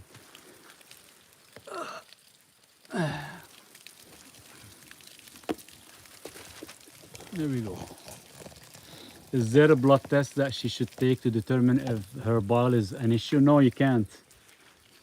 You can't. So what happens is when the gallbladder is removed, the liver still produces bile, but it's not held in a sac, which is the gallbladder, and it's pushed at once. It's actually, it drips on the stomach. So it's not a blood test that you can check. It's how she feels when she eats. So let's say she had a steak, and that steak is a ribeye, and we know the ribeye is roughly, it's a 80-20, 80% protein, 20% fat, which is high fat. Now, after she eats the ribeye, Liliani, you have to monitor how she feels. Does she feel heavy? Does she feel slight belching or anything like that? That's the first sign. And then after that is her poop outcome. Is the poop floating or is becoming soft stool? That means her body couldn't actually produce enough bile to break down that meat. So next time she eats a ribeye, she actually has to remove the fat and see how her body reacts. If she still have the soft stool effect, that means moving forward, it's better for her to add ox bile to support enough bile flow, so she doesn't get these symptoms anymore. But there's no blood test that will actually check how much bile your liver produces, because it's irrelevant, because your liver gets regulated based on the meals she eats. So if she wants to consume 20 grams of fat for every meal, her liver will understand, hey, that person consumes 20 grams of fat every meal. I'm gonna produce enough to break down that meal. So it's all about, you know, she has to kind of decide how she feels. And if she felt really, really good on ox bile or even taurine and glycine, then she just have to continue taking that for her rest of her life, because since there is no gallbladder. Now, some people don't have to take them all the time, because once the liver is regulated and knows exactly how much bile to dump, then she doesn't have to take them anymore. But it's all about like a trial and error. There is no universal fix. There's no universal dose. It's all based on the amount of food she consumes. Look, I can't use my right arm, buddy. And I can't really throw far.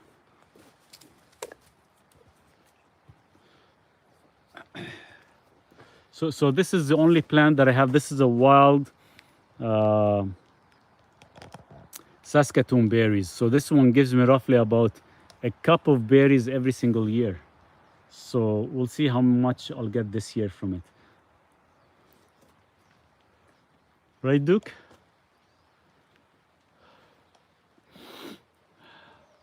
Come on. You playing?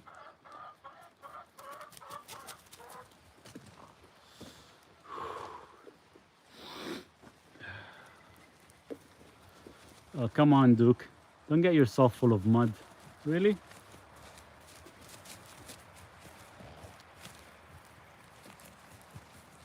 Duke. What'd you find?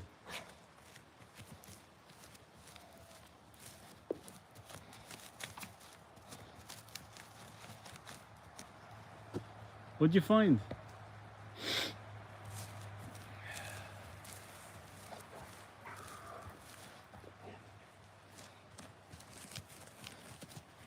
It's actually snowing now. I don't know if you guys can see it.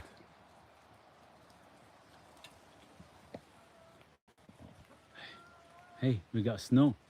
Dig. Okay, since you got yourself full of mud, dig.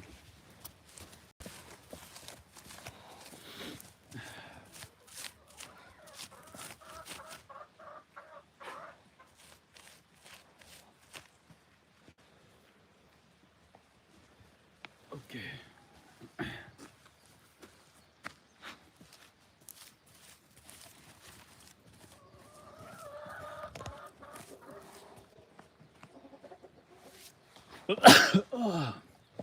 Oh man, I can't even sneeze. It's funny how everything you do when you hurt your ribs, everything, whether you're moving your arms, you're walking, you're getting dressed, you're sleeping, you're sneezing, you're drinking, everything hits your ribs.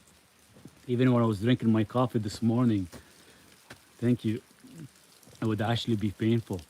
Your salt and taurine advice drastically lowered my heart palpitation. Thank you. It's been 3 weeks since. Can I take 10 grams of taurine safely? Your body can handle up to 100 grams of taurine without any issues. But it doesn't mean more is good. It doesn't mean more is good. So you have to kind of fine tune of how much is required. Okay? So technically I say per dose, don't exceed 3 grams per dose. So does that mean stomach acid pH? Do you mean something else? Because I know low stomach acid can cause GERD, which damages esophagus. Yes, your pH of your gut should be 1.5 to 2.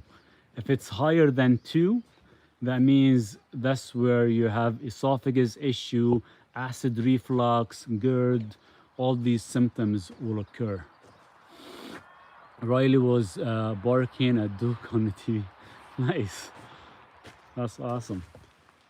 And hey, thanks so much for the message, Greg. I'm glad that everything is working out good. And there goes my chicken. They need to lay 2 more eggs.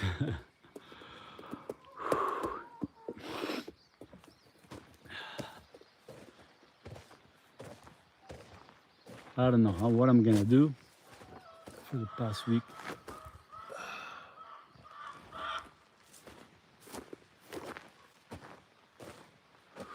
Duke, I'm moving like an old man. There you go. There's a good morning.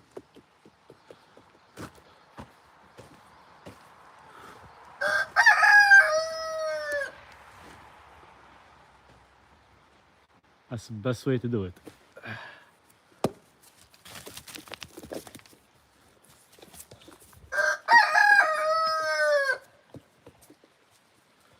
We need to postpone our boxing match. Yeah, no kidding.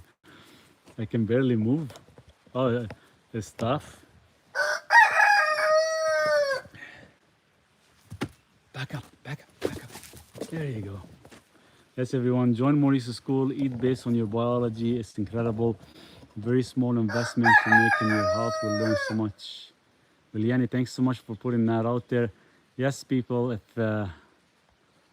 you guys get a chance to join, you learn a lot of things and a lot of engagement as well too. A lot of quizzes. soon we're going to be doing something challenging in school. Would love to have everybody join us because we're going to start to get into fasting. We're already doing the carnivore, and there's more to come. Right, Duke? Here, dig. Since you want to dig. Since I can't move, you can dig. Dig, yalla. There you go, good boy.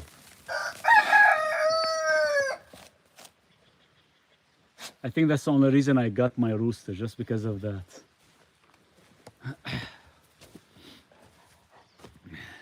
Here, back up.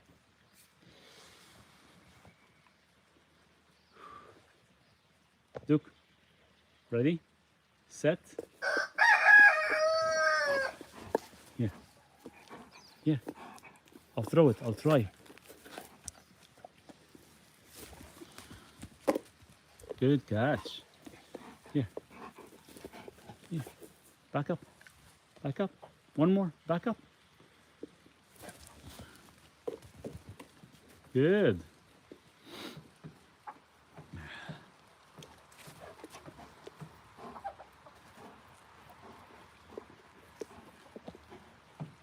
I got it. Ready? Catch. School members can ask Maurice questions about health. He answers the question is extremely detailed. After 5 minutes. Thank you. Thank you, Liliane, for putting that out there. And yes, you know, I do want to give the best I could to every student and actually give them all valuable information, 100%. And Ali, I think you should join. I know betaine HCl can help raise acid levels, but I'm not sure if it should take it with it. Hydrochloric betaine, you could, yes and no, because it depends, you know, on your gut lining. I can't really give you a whole lot of details here because I have to understand a little bit more. But whether you can take it or not, it depends on your gut lining and the damage. Probably best if you get a chance, if you can't really talk on the phone much or communicate, Ali, probably best for you to join the school and we can kind of communicate there by messages, and I can give you guidance as I give to the other students. Would be great. Travis, school is great. My brain has been full since I joined and more lessons added all the time. Much better than another carnivore coach program I joined before I found Maurice. Cheers. Thank you. I really appreciate that, Travis. Whoa, cool dog. Duke, come on. Ali joined school. Why does more salt help me smell better? Why does more salt help me smell better? Think about it. What does salt do to the body? What does salt do to the body? Duke, look what you did to my hand. It's full of mud. And I can only use my left hand now. I can't use my right. Here, give it to me. Give me the ball. I got it. Ready? You ready? Catch.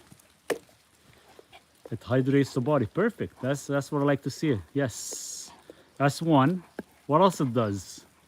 Other than hydrating the body, what else salt does? Ready? Catch. Good boy. Come on. Come on. Come on. Ready? Catch. Nice. Purifies. Nice. Salt make electrons more better. There you go. What else it does? There's more. More things it does. What's the most important thing that we get from salt? Let me bend down. Ready, bud? 1, 2. Nice catch. Minerals. There you go. There's more. More to it. It does one most important thing in the body, and that's why everything enhances in the system.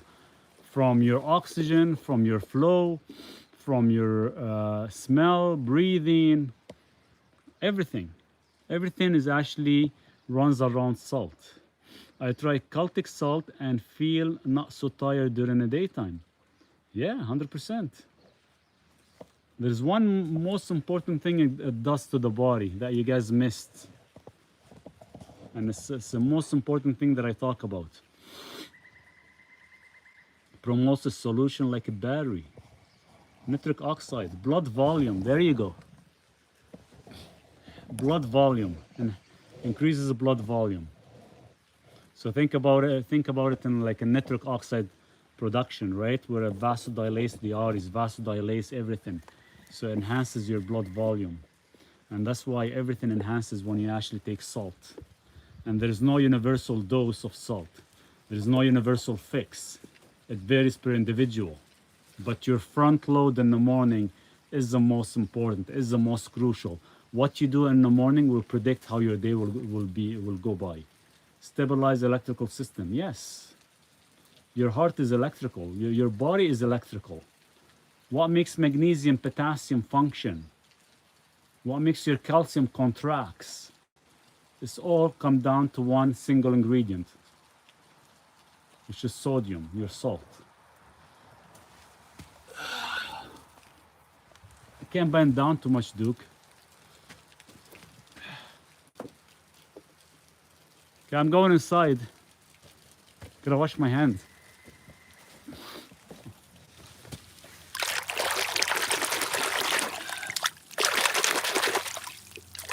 Freezing water.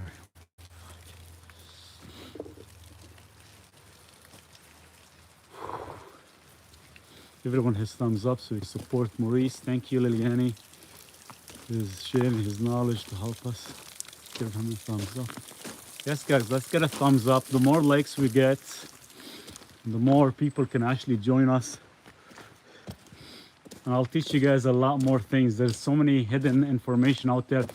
And plus, what I'm gonna do is, everybody that joins the school, everybody that is already in school as well, you guys gonna get my my free ebook. You're gonna get my second book. You're gonna get my second book that I'm actually publishing right now. It should be done in less than a week. You guys will get it all for free. So you can actually have it as an ebook. And if I get it published as paper, that's something you guys have to buy, but I'll give you a copy of the ebook for free. So that's gonna actually cover your first month of being in the school, and everybody that's already in school, they're gonna actually get access to it for free.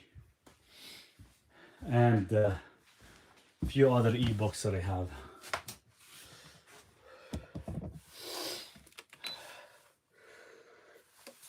So salt would help calm the nervous system, or would it excite it? It would actually help calm the system. When you have more volume, everything stable, becomes stable. Your nervous system becomes stable.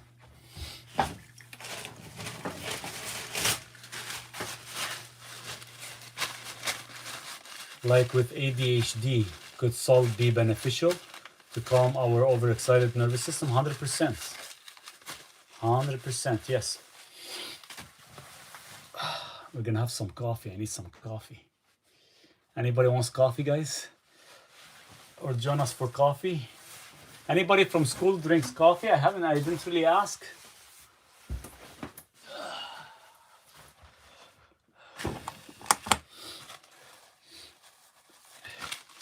Hey Travis, you missed my morning meal, my raw meal, you and Liliani. We had the flank steak. We had the flank steak raw, and we had liver raw this morning. My nails are full of mud. Investing in your health today will save you thousands and thousands in the years to come when the medical bills stack up. 100%. 100%. You know, the thing is, a lot of people, they try to do it on their own. And don't get me wrong, that is a good way to actually learn, but you know, it becomes like a full-time job to try to do it on your own, trying to figure out things. So sometimes working with a teacher or working with a coach, it does actually help things, but not any type of other type of coaches. There's only specific a handful that know exactly how the biology works and how the system works. The rest of them, they're just gonna follow what others are saying. So if you understand the biology and you understand how the system works as being electrical, and you understand the foundation of what the human body requires, you can master it. And trust me, guys, the second book that I'm actually finishing now, I'm making it's about 200 pages, but you can read the 200 pages in like 2 hours, 3 hours. It's will give you like such an open mind to things that you're gonna be quite impressed. Quite impressed. Salt, let me drink coffee without heart palpitation. I wish I found you 3 years ago. There's a reason why about 15 minutes ago, before I went outside, 20 minutes ago, I had quarter teaspoon of salt, right? So now I cause proper blood volume, proper electrical stabilization. Now I can have my coffee and enjoy it. I'm excited about your second book. Yeah, it's actually I've been working on it for about a few weeks now, but I think it was chapter like 1 or chapter 3. It was so exciting that I actually read it like 7 times. It was just incredible. Raw liver, now that is a treat. Haven't done that in a while.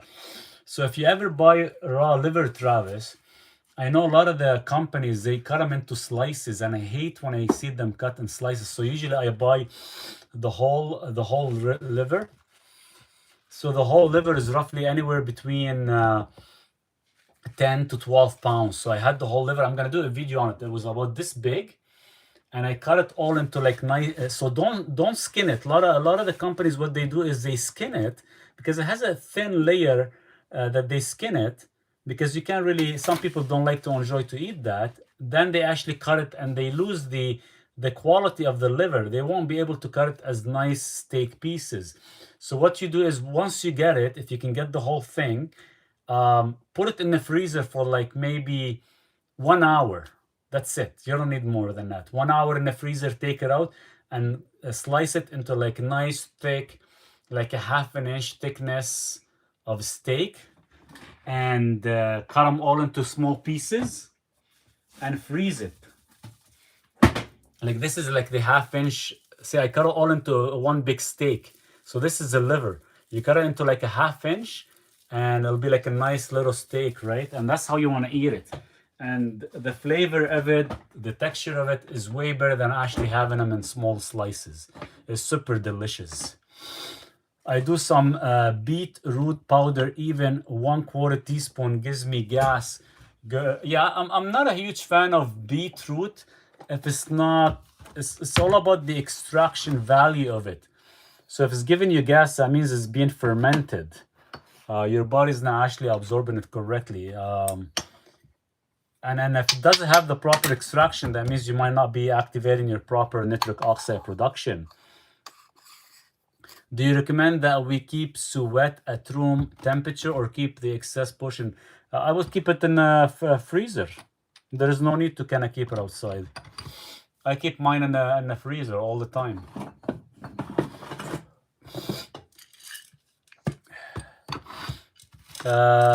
I like liver, bacon, and a lot of fat. Nice. Called malfouf. Malfouf in Arabic. Yeah, I know which one you're talking about. Yeah, my mom still does that. Why Jonas wonder is against salt? You know, I watched some of his channels and stuff. He's a little bit of a weird guy. See, what happened is with salt, it depends where you live.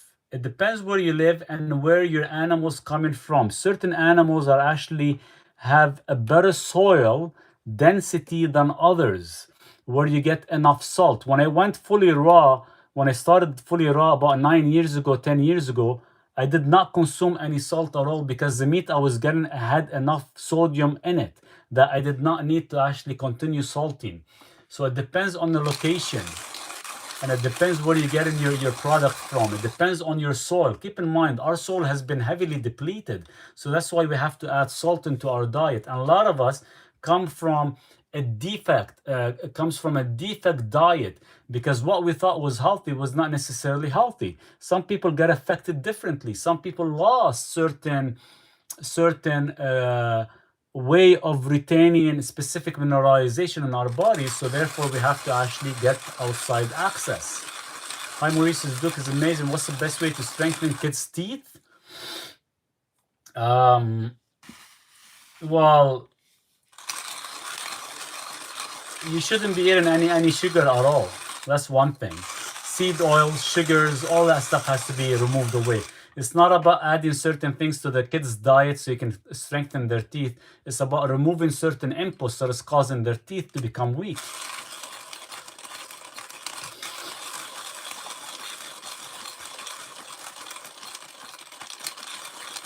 Yeah, the one I recommend, it does come in a capsule. Usually I remove the capsule and take it, but it's very, very tough to kind of find things that it's clean source.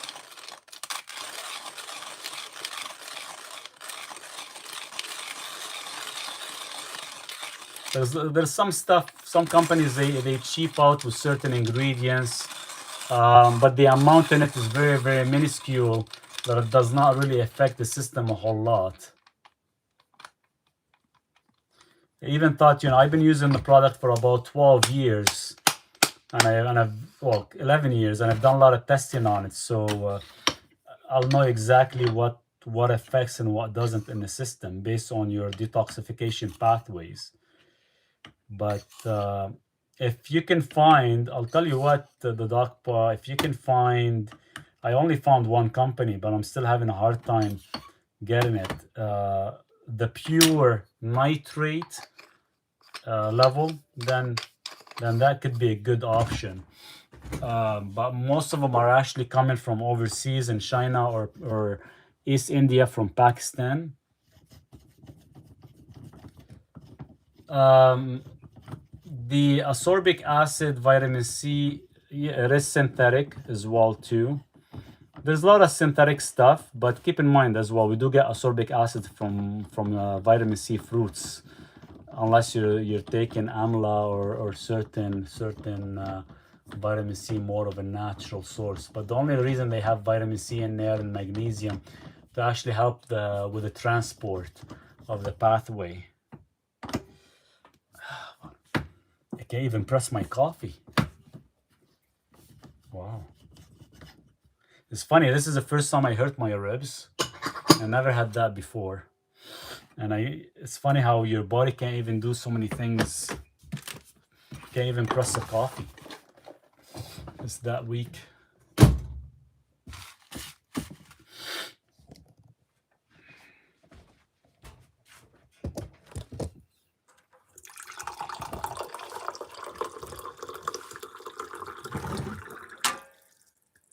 Yeah, it's starting to snow outside right now. I don't know if you guys can see it. Probably not. With all the supplements, I try to avoid additives and pills form as much as possible. Magnesium stearate, silica stuff, etc. Yes.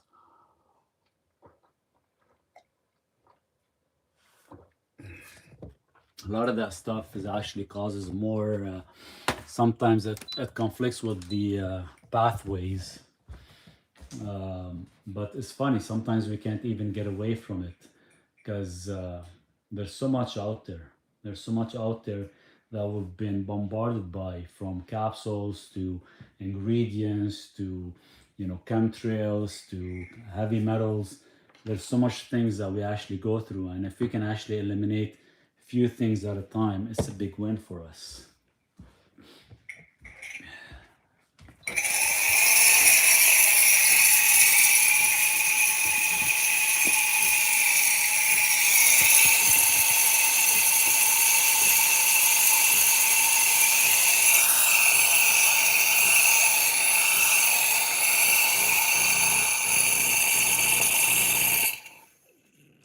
Just gotta heat up the cup. And we're making some coffee. I'll have to get going. I'll have to let you guys go because I have to do some work. I got 4 different vitamin stores and still have to order stuff online to get clean, tested products. Not easy. It's not easy, no. And to be honest with you, I hate the idea with supplement. That's why, you know, the supplement that I've been trying to make for the past 5 years has been so tough. You know, I came close to finish it, and still the companies, they want to use such a cheap material, and yet, you know, every time I change one material and add another, change one and add another to actually make it as clean as possible, price keeps going up, higher, higher, right? And you say, oh, it's only like $1 or 50 cents, but that dollar, when you're actually buying like 20,000 units or 10,000 units, it just adds up so much. It's crazy. I needed digestive enzymes to get B vitamins. Will salt fix that in 3 months? Salt will fix your pH. Your bicarbonate fixes your absorption of your vitamins from your upper intestine. You talked about that in a recent video. I so understand the issue. It's insane. It's insane. And it's unfortunate the way we live through so many things. And some people will say, well, you know, I've done a lot of research on a lot of the stuff, and the thing is, even thought it is minuscule of the amount, which is makes sense. But the problem is, if you're taking it daily, it's just sometimes you wonder if that supplement is it causing any harm or not. So you want to question it as well too, and making sure. Let's heat up the coffee. Need a good temperature. Do you believe CBD oil is good for women? It depends. It depends what you're using it for, what you want to use it for. You talked about that in recent video. Oh, it's starting to snow. So hopefully we don't wake up with like 2 feet of snow or something. Hopefully not. Oh, we got a lot of eggs to actually cook today. We're gonna make a nice big omelet at 2 p.m.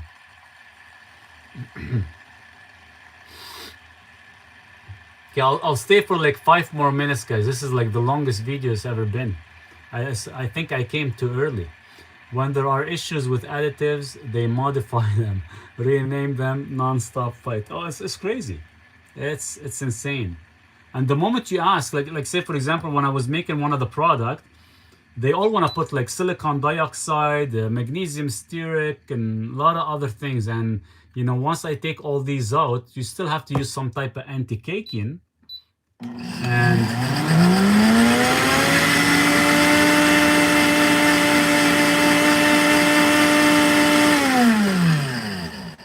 And did you know, like for anti-caking, we can use a glycine. Glycine is anti-caking. You know, there's so many natural ingredients we can use for anti-caking so it doesn't clump up, but yet they don't use it because just to add the glycine to the product, now the product has cost you like $2-3 more. Well, I know a lot of people would rather pay for quality than quantity, but the companies, they want to make more money. Raw meat is my supplement. There you go. That's why we don't take any supplements, because we eat raw meat. Seriously, when you guys, you'll have to learn something. When you become fully carnivore, now keep in mind, I get a lot of companies, they approach me. And they always give me free products to test out. And I think I'm one of the person that actually disappoint all these companies, because since I've been on a carnivore for 12 years now, every product I get zero effect. So the company tells me, hey, Maurice, you should be feeling this and that, and it's super exciting and everything. And yet when I get the product and I try it for like 6 weeks to 8 weeks, I get zero effect. So they get shocked that I tell them it didn't really work for me. Because, you know, being on a carnivore and your inputs is so clean that, you know, a lot of the stuff you don't actually need. You don't need. And you know, Pete, 100%. You always go for good quality, and you always share the links with me, so I'm always kind of looking into the products you serve, because quality over quantity. We always want some clean sources. And you know, when we have a clean source, we know for a fact we're feeding our bodies the right inputs, so we're not causing any damages to our system. I still have to cook the outside of my steak, but I'm leaving the inside more and more raw, trying at least. No, you're doing good. As long as you're cooking the surface, so let's assume if the surface has anything, microbial or some type of parasite, let's say, from handling, contamination, you just destroyed that by actually searing the top of the meat, but you're keeping the inside nice and rare, where you're keeping all your enzymes active. And that's the most important thing. 100%, 100%. You know, money is not the issue here. It's all about, trust and quality, and that's what we're looking for. Because if there's no trust and there's no quality, what's the point of using specific products or specific things? And in Skool, when I'm actually talking with you guys as well, it's all about, foundational, and it's all about quality. Because sometimes, yes, there's certain products, there's only one or two companies that sell it, but if I can actually get my hands on pure nitrate, like we're talking 100% pure nitrate, and get my hands on pure polycolligans, I'll share it with the whole class. I'll share it with everybody in school, where we say, hey, even thought it's gonna cost that much money. I'm sure everybody will actually pitch in, and we can all buy in. And now we know we're using a clean product. So that's the whole idea with the community that I created, because it's all about using clean sources. And I've done that in the past with some of my patients, where we buy D-ribose. So D-ribose, I buy it directly from a patent manufacturer, but my order is 10 kilograms, and 10 kilograms could last like 10 years.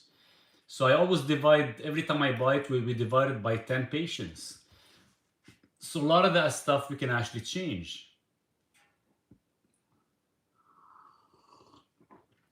And yeah, the certificate of analysis is very, very important. I'm working up a packet. My details, history, test result will be paying for the consult, and will pay for the extra time I may need. Happily. Yeah, no problem. Definitely looking forward to it, and more than happy to go through it, and we can fix up everything. And what I'll do is I'll discuss the other things as well too within Skool, about which products we're looking for. If anybody can find them, I'm sure we can all pitch in, and we can get it as clean as possible. That's the idea with it. 100%. Cheers to everybody that loves coffee.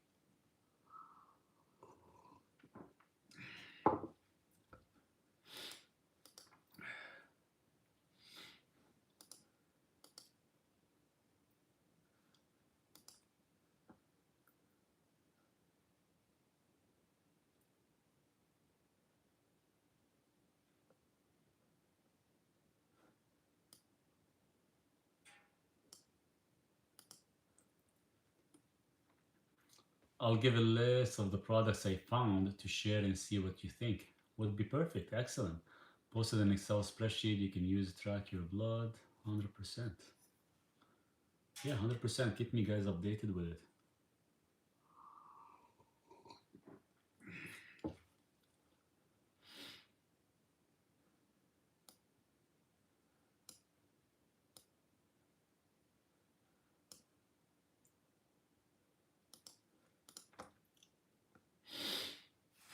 What is the latest you take magnesium glycinate before bed? 90 minutes before bed. 90 minutes before bed. That's the optimal time for me. If I take it too close to bed, then it does actually interrupt my sleep. So to me, it's been 90 minutes. So that's why I tell everybody, try it before bed. And if it did not work for you, do it 15 minutes, 30 minutes, 45 minutes. Because the idea when we take magnesium glycinate, we should be seeing a massive increase, not in REM sleep, but in deep sleep. and that predicts your deep sleep cycle. So mine has been 90 minutes. Therefore, I can get anywhere between an hour to an hour and a half of deep sleep. If I take it too close to bed, if I forget to take it and I'm too close to bed, I don't even take it anymore because I know it will actually conflict with my deep sleep. So magnesium glycinate is very crucial to understand when to take it.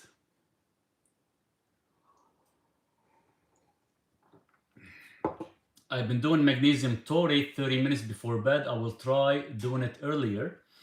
Yeah, let me know if the taurate, I haven't tried the taurate before bed, but let me know how that works. Usually I would do magnesium glycinate and I do some L-theanine.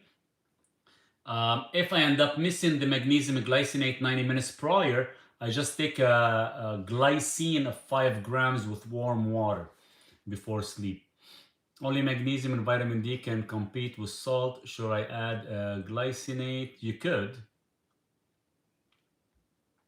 You could. Vitamin D and stuff you should be taking with meal. Love coffee. Love beer too. But in April, I'm doing a water-only challenge just to clean up and see how it affects my sleep. A water challenge. How many days, Travis? I'm a member. Just thought it was good talking before Maurice finishes up.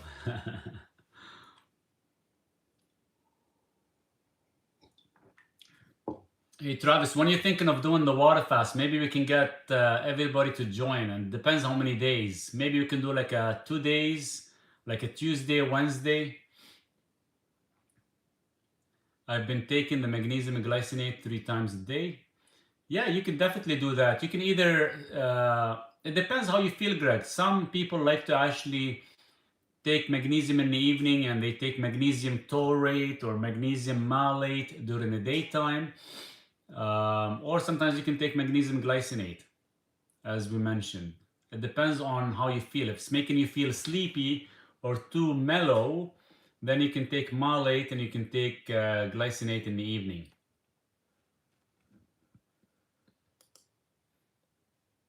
I do MAC taurine and NAC before bed. I've tried NAC earlier, not noticed a difference yet. I got up around 6 hours to go to the bathroom. Last night I went 7.5 hours sleep. Nice. So everybody slept except me last night. Nice. Because I hurt my freaking ribs. I couldn't even turn. Every time I turn, I get the massive pain. I'm just like an old man and can barely lift myself. Greg, Theonate has that relax effect. Yes, it does as well. They all have the relaxed effect. It's just each one, sometimes each one will actually hit differently. Did Duke run to you after you slipped and fell? He was, see, I took Duke inside. I went back to the car to get the stuff, to get the eggs and the plastic wrap and everything. When I turned around, that's when I slipped and came face first. So Duke jumps in the fence, but he couldn't come out and help me. He just was watching me. But after that, when I came in there, he came and actually slept beside me. He knew I was in pain. Just the whole month for the water only challenge. The whole month. Wow. So the whole month of April. That's going to be awesome. I'm looking forward to supporting you on this. I thought you were going to say like a 3 days or 4 days. I usually do a 6 day in a month of June. Maybe we'll do the challenge in the month of June, but in the month of April, we're probably going to do like a 2 or 3 day challenge because not everybody in school is used to it yet. So I think maybe we'll do like a 2 day fast in April. I do 3 on 8 in AM with salt, iodine, aspirin, coenzyme Q10 and neurakinase, previous heart issue, the stent.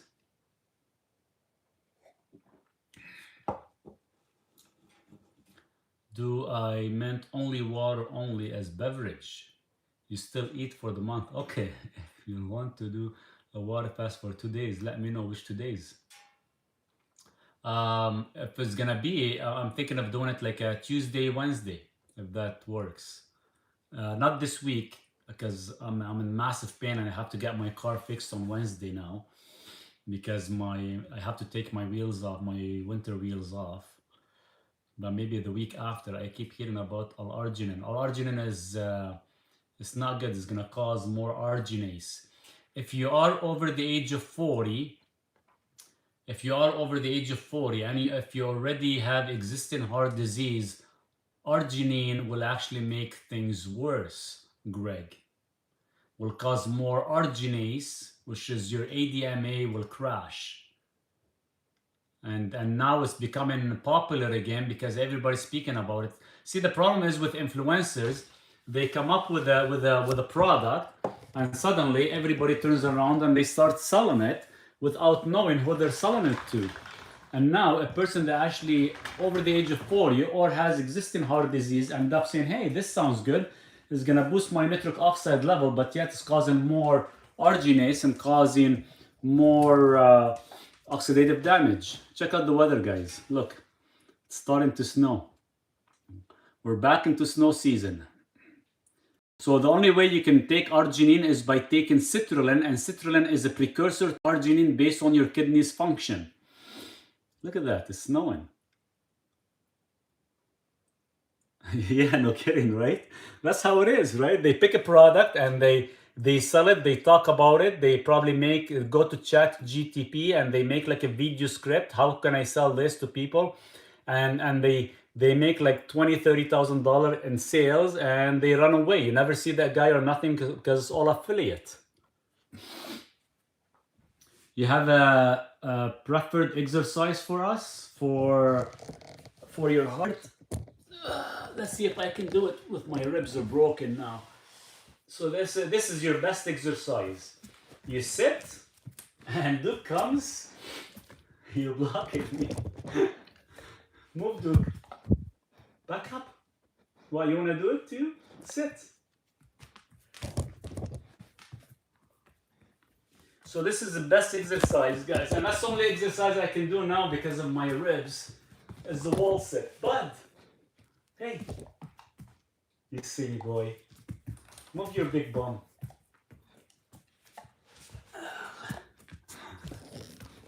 Duke is having too much fun. Not couch sits. I already recognize I can breathe better without the grains and hops that are in beer. 100%. You will feel way better. Noted. Thank you. I think most of us are here because we want an education, not a sales presentation. And to see Duke. Duke is the main character here. That's it. Let's sit down. This is how I sit every day, me and Duke. And we end up having some coffee. It's winter time again here in Netherlands. They changed the time last night. Now we are in summertime. And look at outside. It's like snow. It's starting to fill up again. If it continues like this till tomorrow, we'll probably have about a foot or two. So hopefully we don't end up getting like a power outage or anything like that. But that's what happened 2 weeks ago. We had power outage for almost 3 days. And I was running behind on everybody.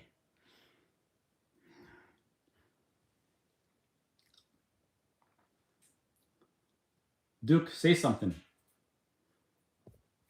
Say something, bud. Look at that. He's staring at you guys. Buddy, you're full of water.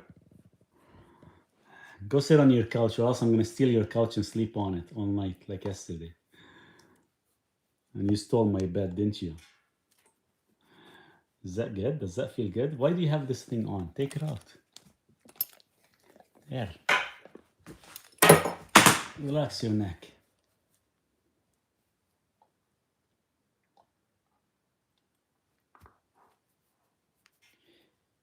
Does that feel good? Does that feel good? Does that feel good? Yeah.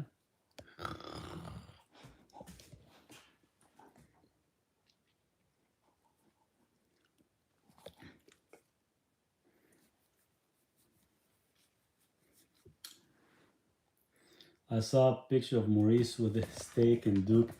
Duke cut my eye, and that is how I got here. He looks like just my light dog. Getting it back fine soon at the new house, so I can get another best friend soon. That's awesome. Yeah, well, Once you get one, that's it. You know, it's that's all we need in life is a nice dog, and you know sometimes there is a it changes how we look at life. Seriously, it changes how we look at life, and it makes us, you know, feeling thankful for every minute of it. Is bear meat okay to eat? I haven't tried bear meat, so I'm not sure how good it is. To be honest, I don't know if anybody on the chat here has tried bear meat. I'm not sure. Um, to be honest with you, I've had alligator meat.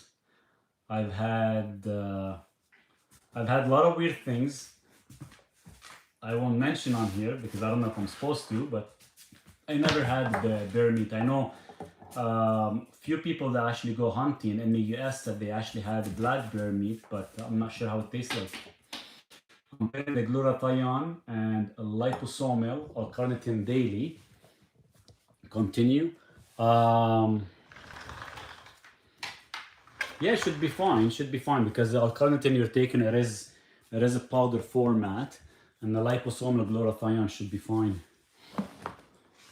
as long as you're doing it both on an empty stomach. Should be fine.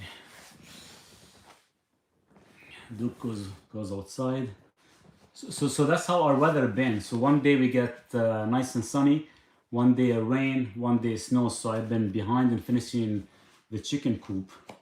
So hopefully when I get the chicken, I think next week, hopefully I'll have like a nice sunny day so I can finish the rest of it before it's too late. Because if they do come in, they're gonna probably not have enough room. They could actually be fighting with each other.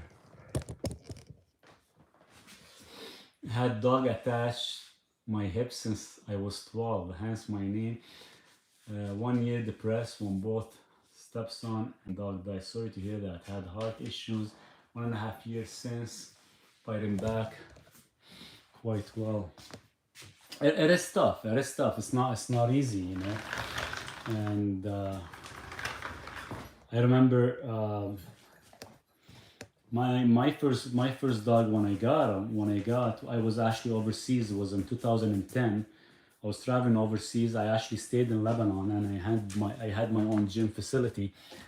I had a German Shepherd, not even for 6 months, and I had to actually couldn't bring him with me to Canada. I had to leave him there and gave him to one of my friends. But it is tough to kind of walk away, and it is tough when you actually lose somebody, and it will hit you quite hard. How I got here, watch a video short with Maurice where he explained gout was a clearance issue and not a uric acid issue.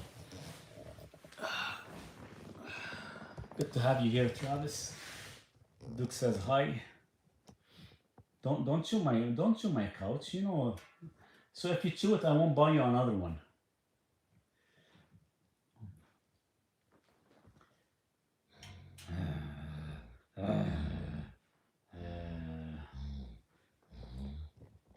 Look, they're laughing at you. You're chewing my couch. I won't get you another one.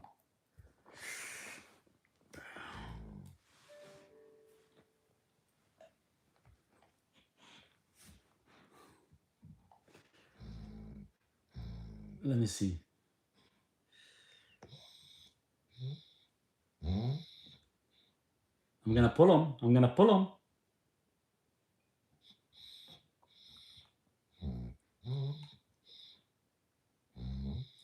I'm gonna pull him, Duke. Duke, I'll pull. I'll pull.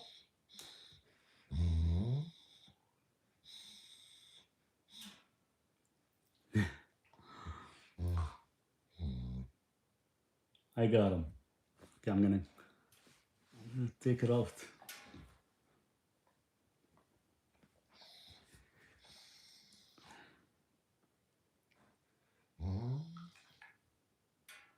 I won't take you with me to the store. You're gonna stay here by yourself. If you're gonna ruin my couch, don't ruin my couch. Okay, I won't get you another one, and you're not coming with me anymore. That's it. I'll see you later.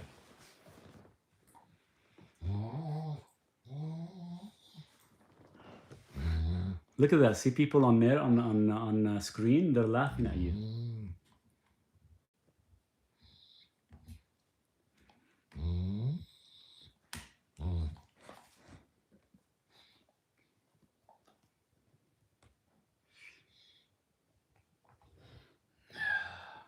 We all have tragedies in life. I could have dealt better. STA in front of a computer for a year, not moving, but I'm not going there happily now. One step at a time. Love Duke's noise.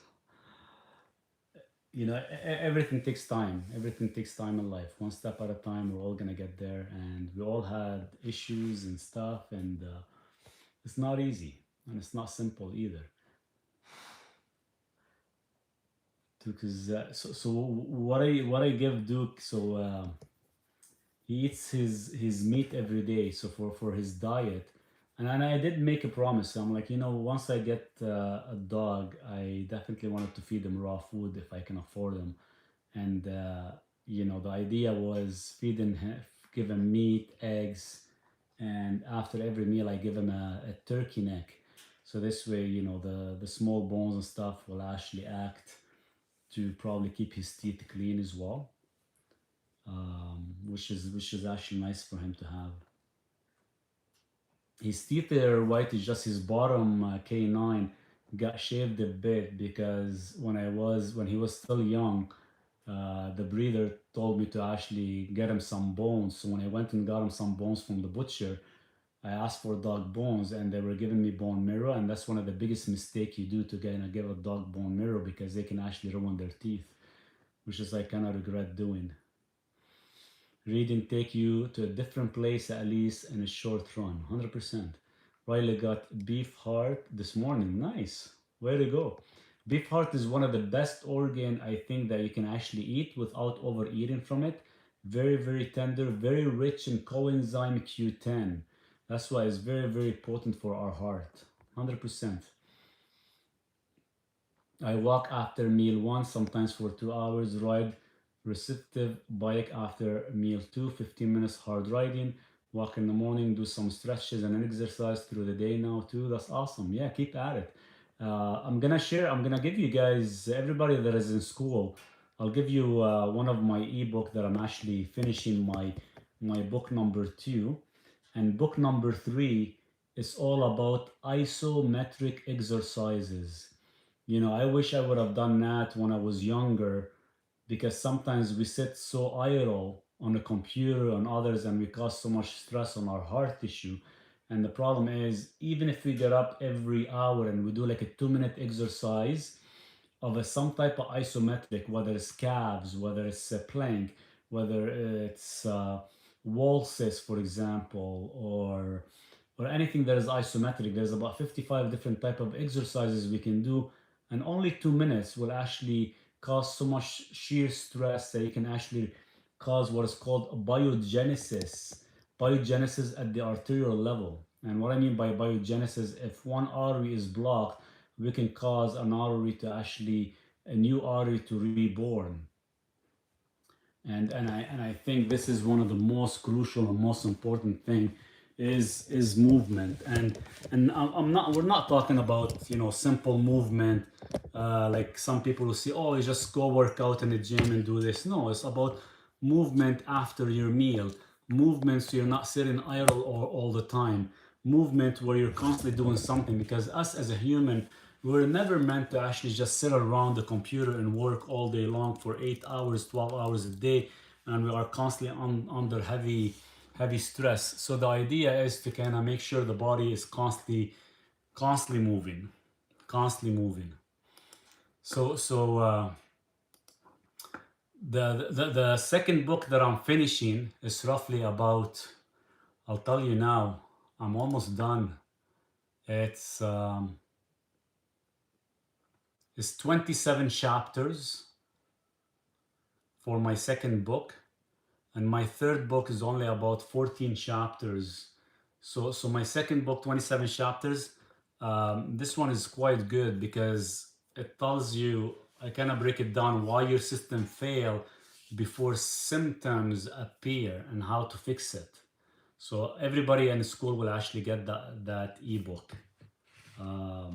And you guys gonna find a lot of valuable information in there, which is gonna open up a whole new, because I was gonna actually make it into a module, but I turned it into a book, a full written book. So kind of excited for that. You are able to walk, etc. with the weather there. Heat is your enemy. I do. You know, look at the snow behind me, guys. It's snowing lots, but you know, you have to. If I can't walk outside, I have to walk. I'll go on my road bike here, and it's actually, it works really, really well. I've been doing carnivore for a couple months. I still have some anxiety. Should I eat more fat? Do I need to have it with a meal, or can I eat a little bit by itself? Few months, still early in the game, Elise. Still early in the game, and we don't know. I don't know your ratio. I don't know your clearance. For me to give you an answer, I can hurt you, or I can benefit you. I'm not gonna be one of the influencers that says, "Hey, eat more fat and you'll be great." I can't say that. I guess you are a fan of John Jakovic and the X3 bar used for isometric exercise. I do have the isometric exercise. I do have the X3 bar. Travis, I was actually, I met Jack Jakovic back in 2015 when I was in California attending a show for Dave Asprey, and I actually became the sole distribution for the X3 for Canada. I sold the first skid of 70 units in 2 days when I arrived to Canada. And Jack Jakovic, he saw there's a big opportunity. So after my second order of distribution, he took it back to himself. So I kind of got into an argument with him after I got, everybody in Canada interested, and I started making some videos. He took it back from me, and I kind of got disappointed, very disappointed in him. But to be honest with you, I do have the unit here. And the only reason I start using it because I did damage my left bicep. I have about 25% torn in my bicep. And that's the only reason I was using the isometric with the rubber bands, which is the X3 version, to actually strengthens it. And that's how I was able to kind of strengthen it. It has a really good equipment. There is a nice unit that you actually work out till failure, but his customer service and his business model sucks, to be honest with you. Because once you sign a distribution contract for 5 years, you shouldn't turn around and break it within 6 months just because you saw there's a massive opportunity that you can ship from the US and Canada. So when he took it, the problem is people stopped ordering in Canada because they were paying high amount of custom fees. And because I was actually importing the whole thing, I was not charging any custom fees here within Canada. It was all included within the price. So it's too bad he did that. So we stopped talking after that day. So met him in 2015, did the deal in 2016, 2017, we ended the contract. I still have the machine till today that I actually use for isometric exercises. But the guy is jacked on steroids. It's not natural what he's doing. It's too bad. People follow the money, which is unfortunate.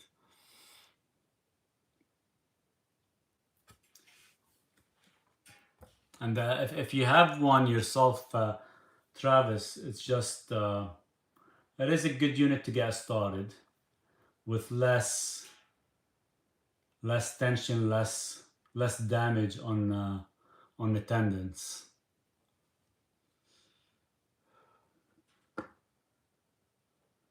Just grab my straps to do some arm pull-ups while sitting here. Nice. That's awesome.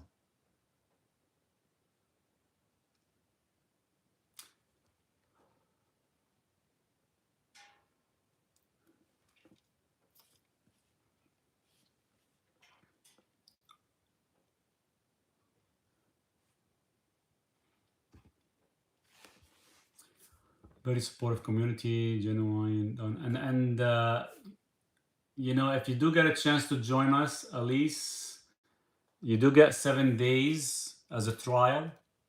At least you get a feeling of what the community is about, and I'm not gonna have that 7-day trial available forever. I know I was just gonna cut it at 100.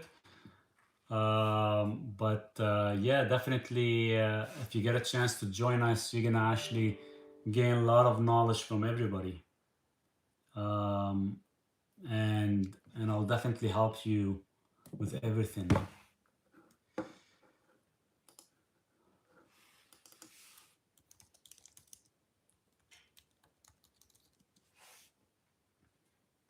Thanks for that story. You know, I still like the equipment. It's just unfortunate the way things turned out. And I met him through Dave Asprey. I have a picture. I've taken a picture with Dave Asprey as well too when I met him. It was actually Dave Asprey's Bulletproof in 2015. I think it was held. Yeah, it was held in California. I stayed there for about 4 days. Greed destroys all character. Oh, 100%. 100%. Do you do ideology? You know, it's I think with the ideology, it's all about eye health. You know, it's a different. I used to have the map for it, the iris map for it. From what I remember, I have to kind of dig it out to kind of see, but I can definitely look up my old notes. I've taken all the notes for the past 20 years. I have them all written in a book that I actually keep access to. I do have the X3 bar. It's been in the closet for the past 2 years, getting dusty. Which version you have? Because there's two versions. The first version he came up with, the ends where they hold the rubber, after so many twists, they actually wear out and they break. So I had about 25 units come back for warranty issue because he claims he can actually give you lifetime warranty. That was the first version. So the second version, he actually changed the internal bar and he made it all steel. Here, let me show you the new one.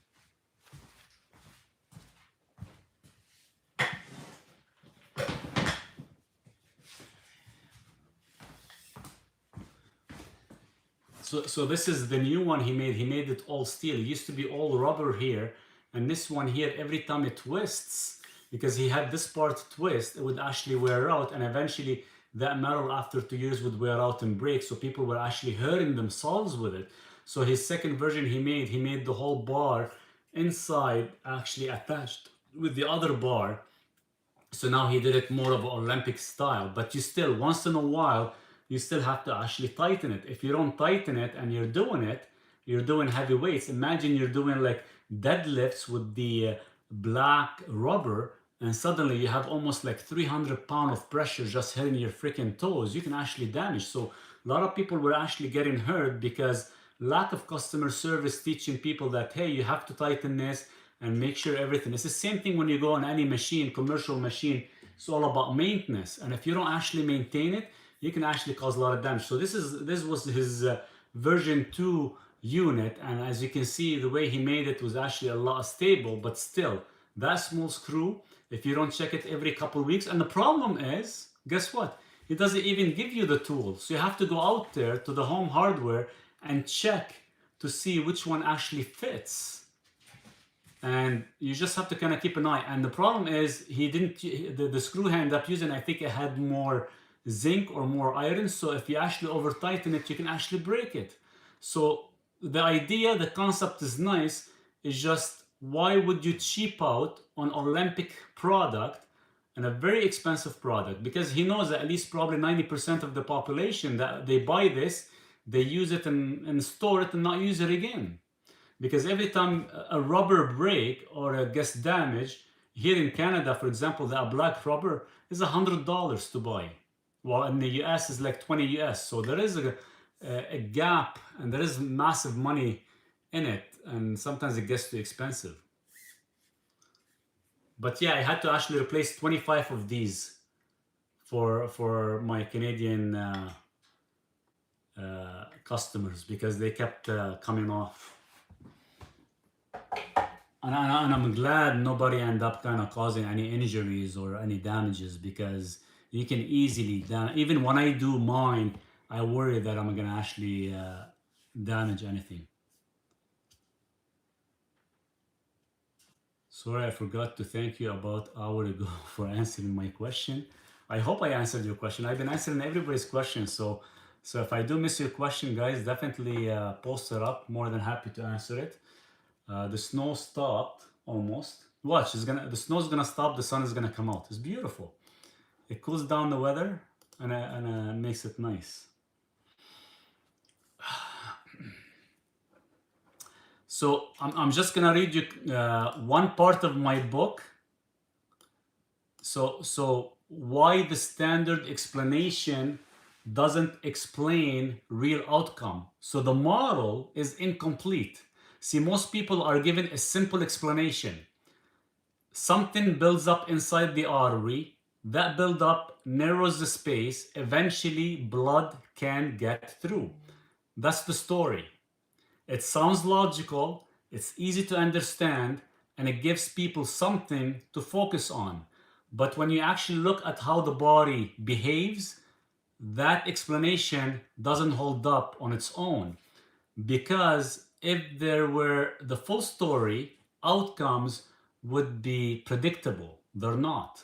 So you see people with similar numbers and completely different outcomes.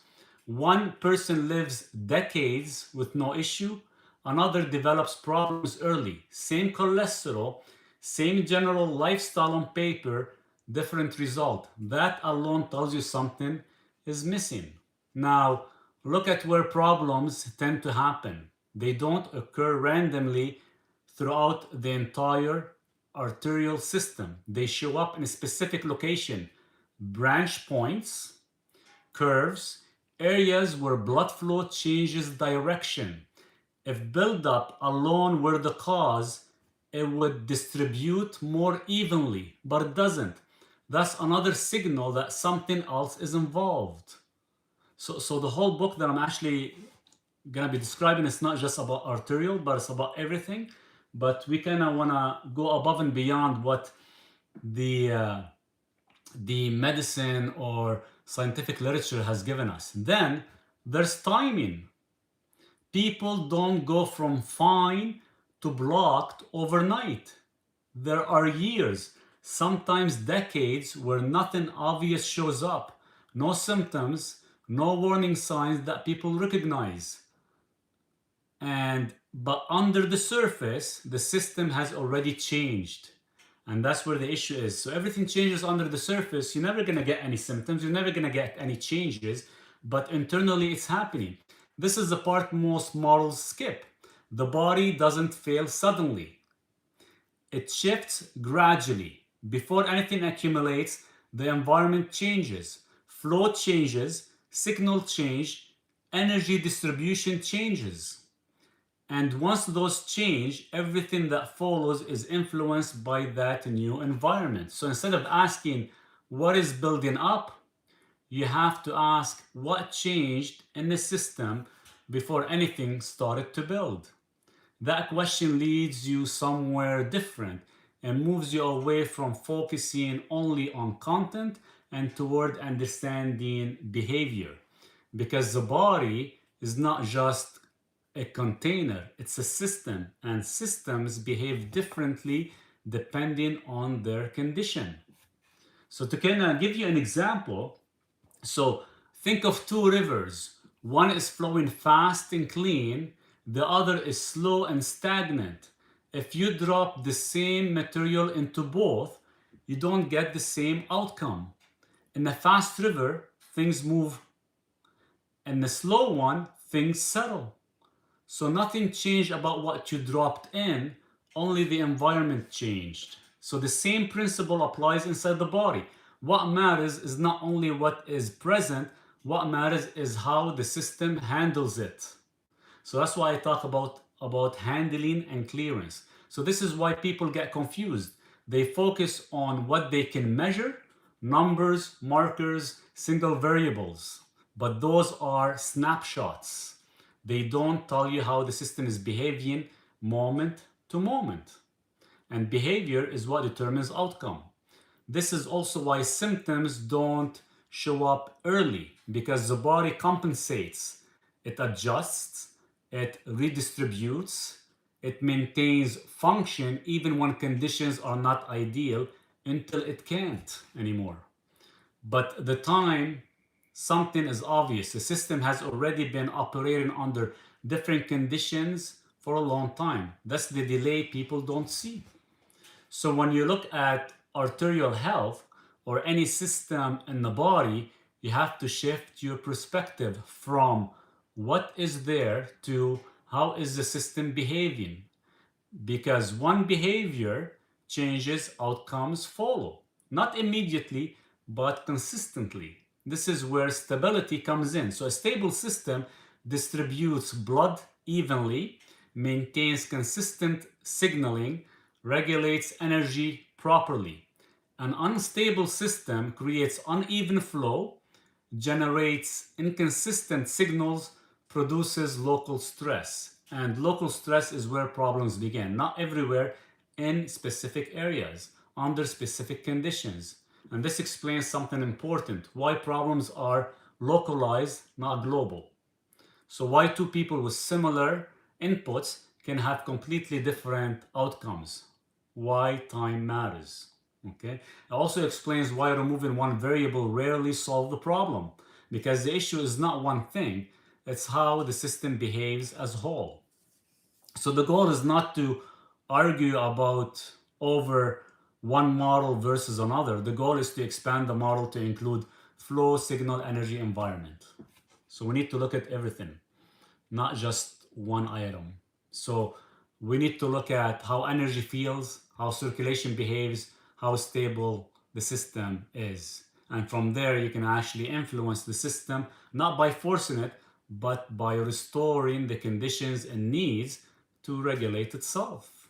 So each one of us can actually understand what the system requires and how we can actually regulate it. And this is the foundation for everything that follows. So system behavior, you have flow, signal, outcome, energy. So it's all about not a single biome. So it doesn't mean if right now when I talk to you guys and we always push about clearance and we push about handling and we talk about ApoB, the thing is when I talk about ApoB, because it is your main focus, your main upstream, and everything below that is downstream, because I don't know how your diet was the past 15, 20 years, what damages you've done, what stress you've caused. So as a precautious, I have to work with ApoB until we find out where your system is. Is your system behaving good? Because I cannot say, hey, take more fat in, you'll be fine. Because if you're taking more fat and you have a glycocalyx damage, you're causing more damage than good. So we have to actually find out where your system is, how stable are you, and from there we can work on that. So imagine I tell you go ahead and eat fat, and you're suddenly overloading with fat. You feel great, but your system internally is being damaged. So all these things matter, and that's so the book kind of explains. I'll break things lots in specific, and like chapter 2 talks about symptoms come last. Why you feel it only after the system has already changed. So symptoms happens at the end. When you start feeling symptoms, that's when the system has already changed and it cannot take it anymore. That's it. It's overwhelmed. It's becoming damaged. And that's why when we look at LDL receptors or we look at the clearance, sometimes we can partially fix it. Why partially? Because you've already caused too much damage. And supplements will only do a small amount, will help fulfill that missing gap, but it's not a magic pill that can actually change everything dramatic. So that's kind of about second chapter talks about behavior changes before symptoms. So you have a stable system, and the way you can tell you're off, you always monitor your energy, your crash, your cognitive, and your sleep. If one of them is off, then you have an unstable system. So if your sleep is off, fix your sleep. If your cognition is off, fix your cognition. If your gut is off, fix your gut. Don't just ignore it and say, oh, I'll be fine.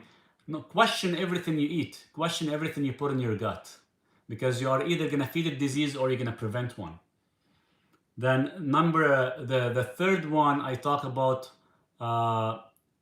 why content alone does not determine outcomes. So we cannot, people focus on cholesterol, glucose, triglycerides.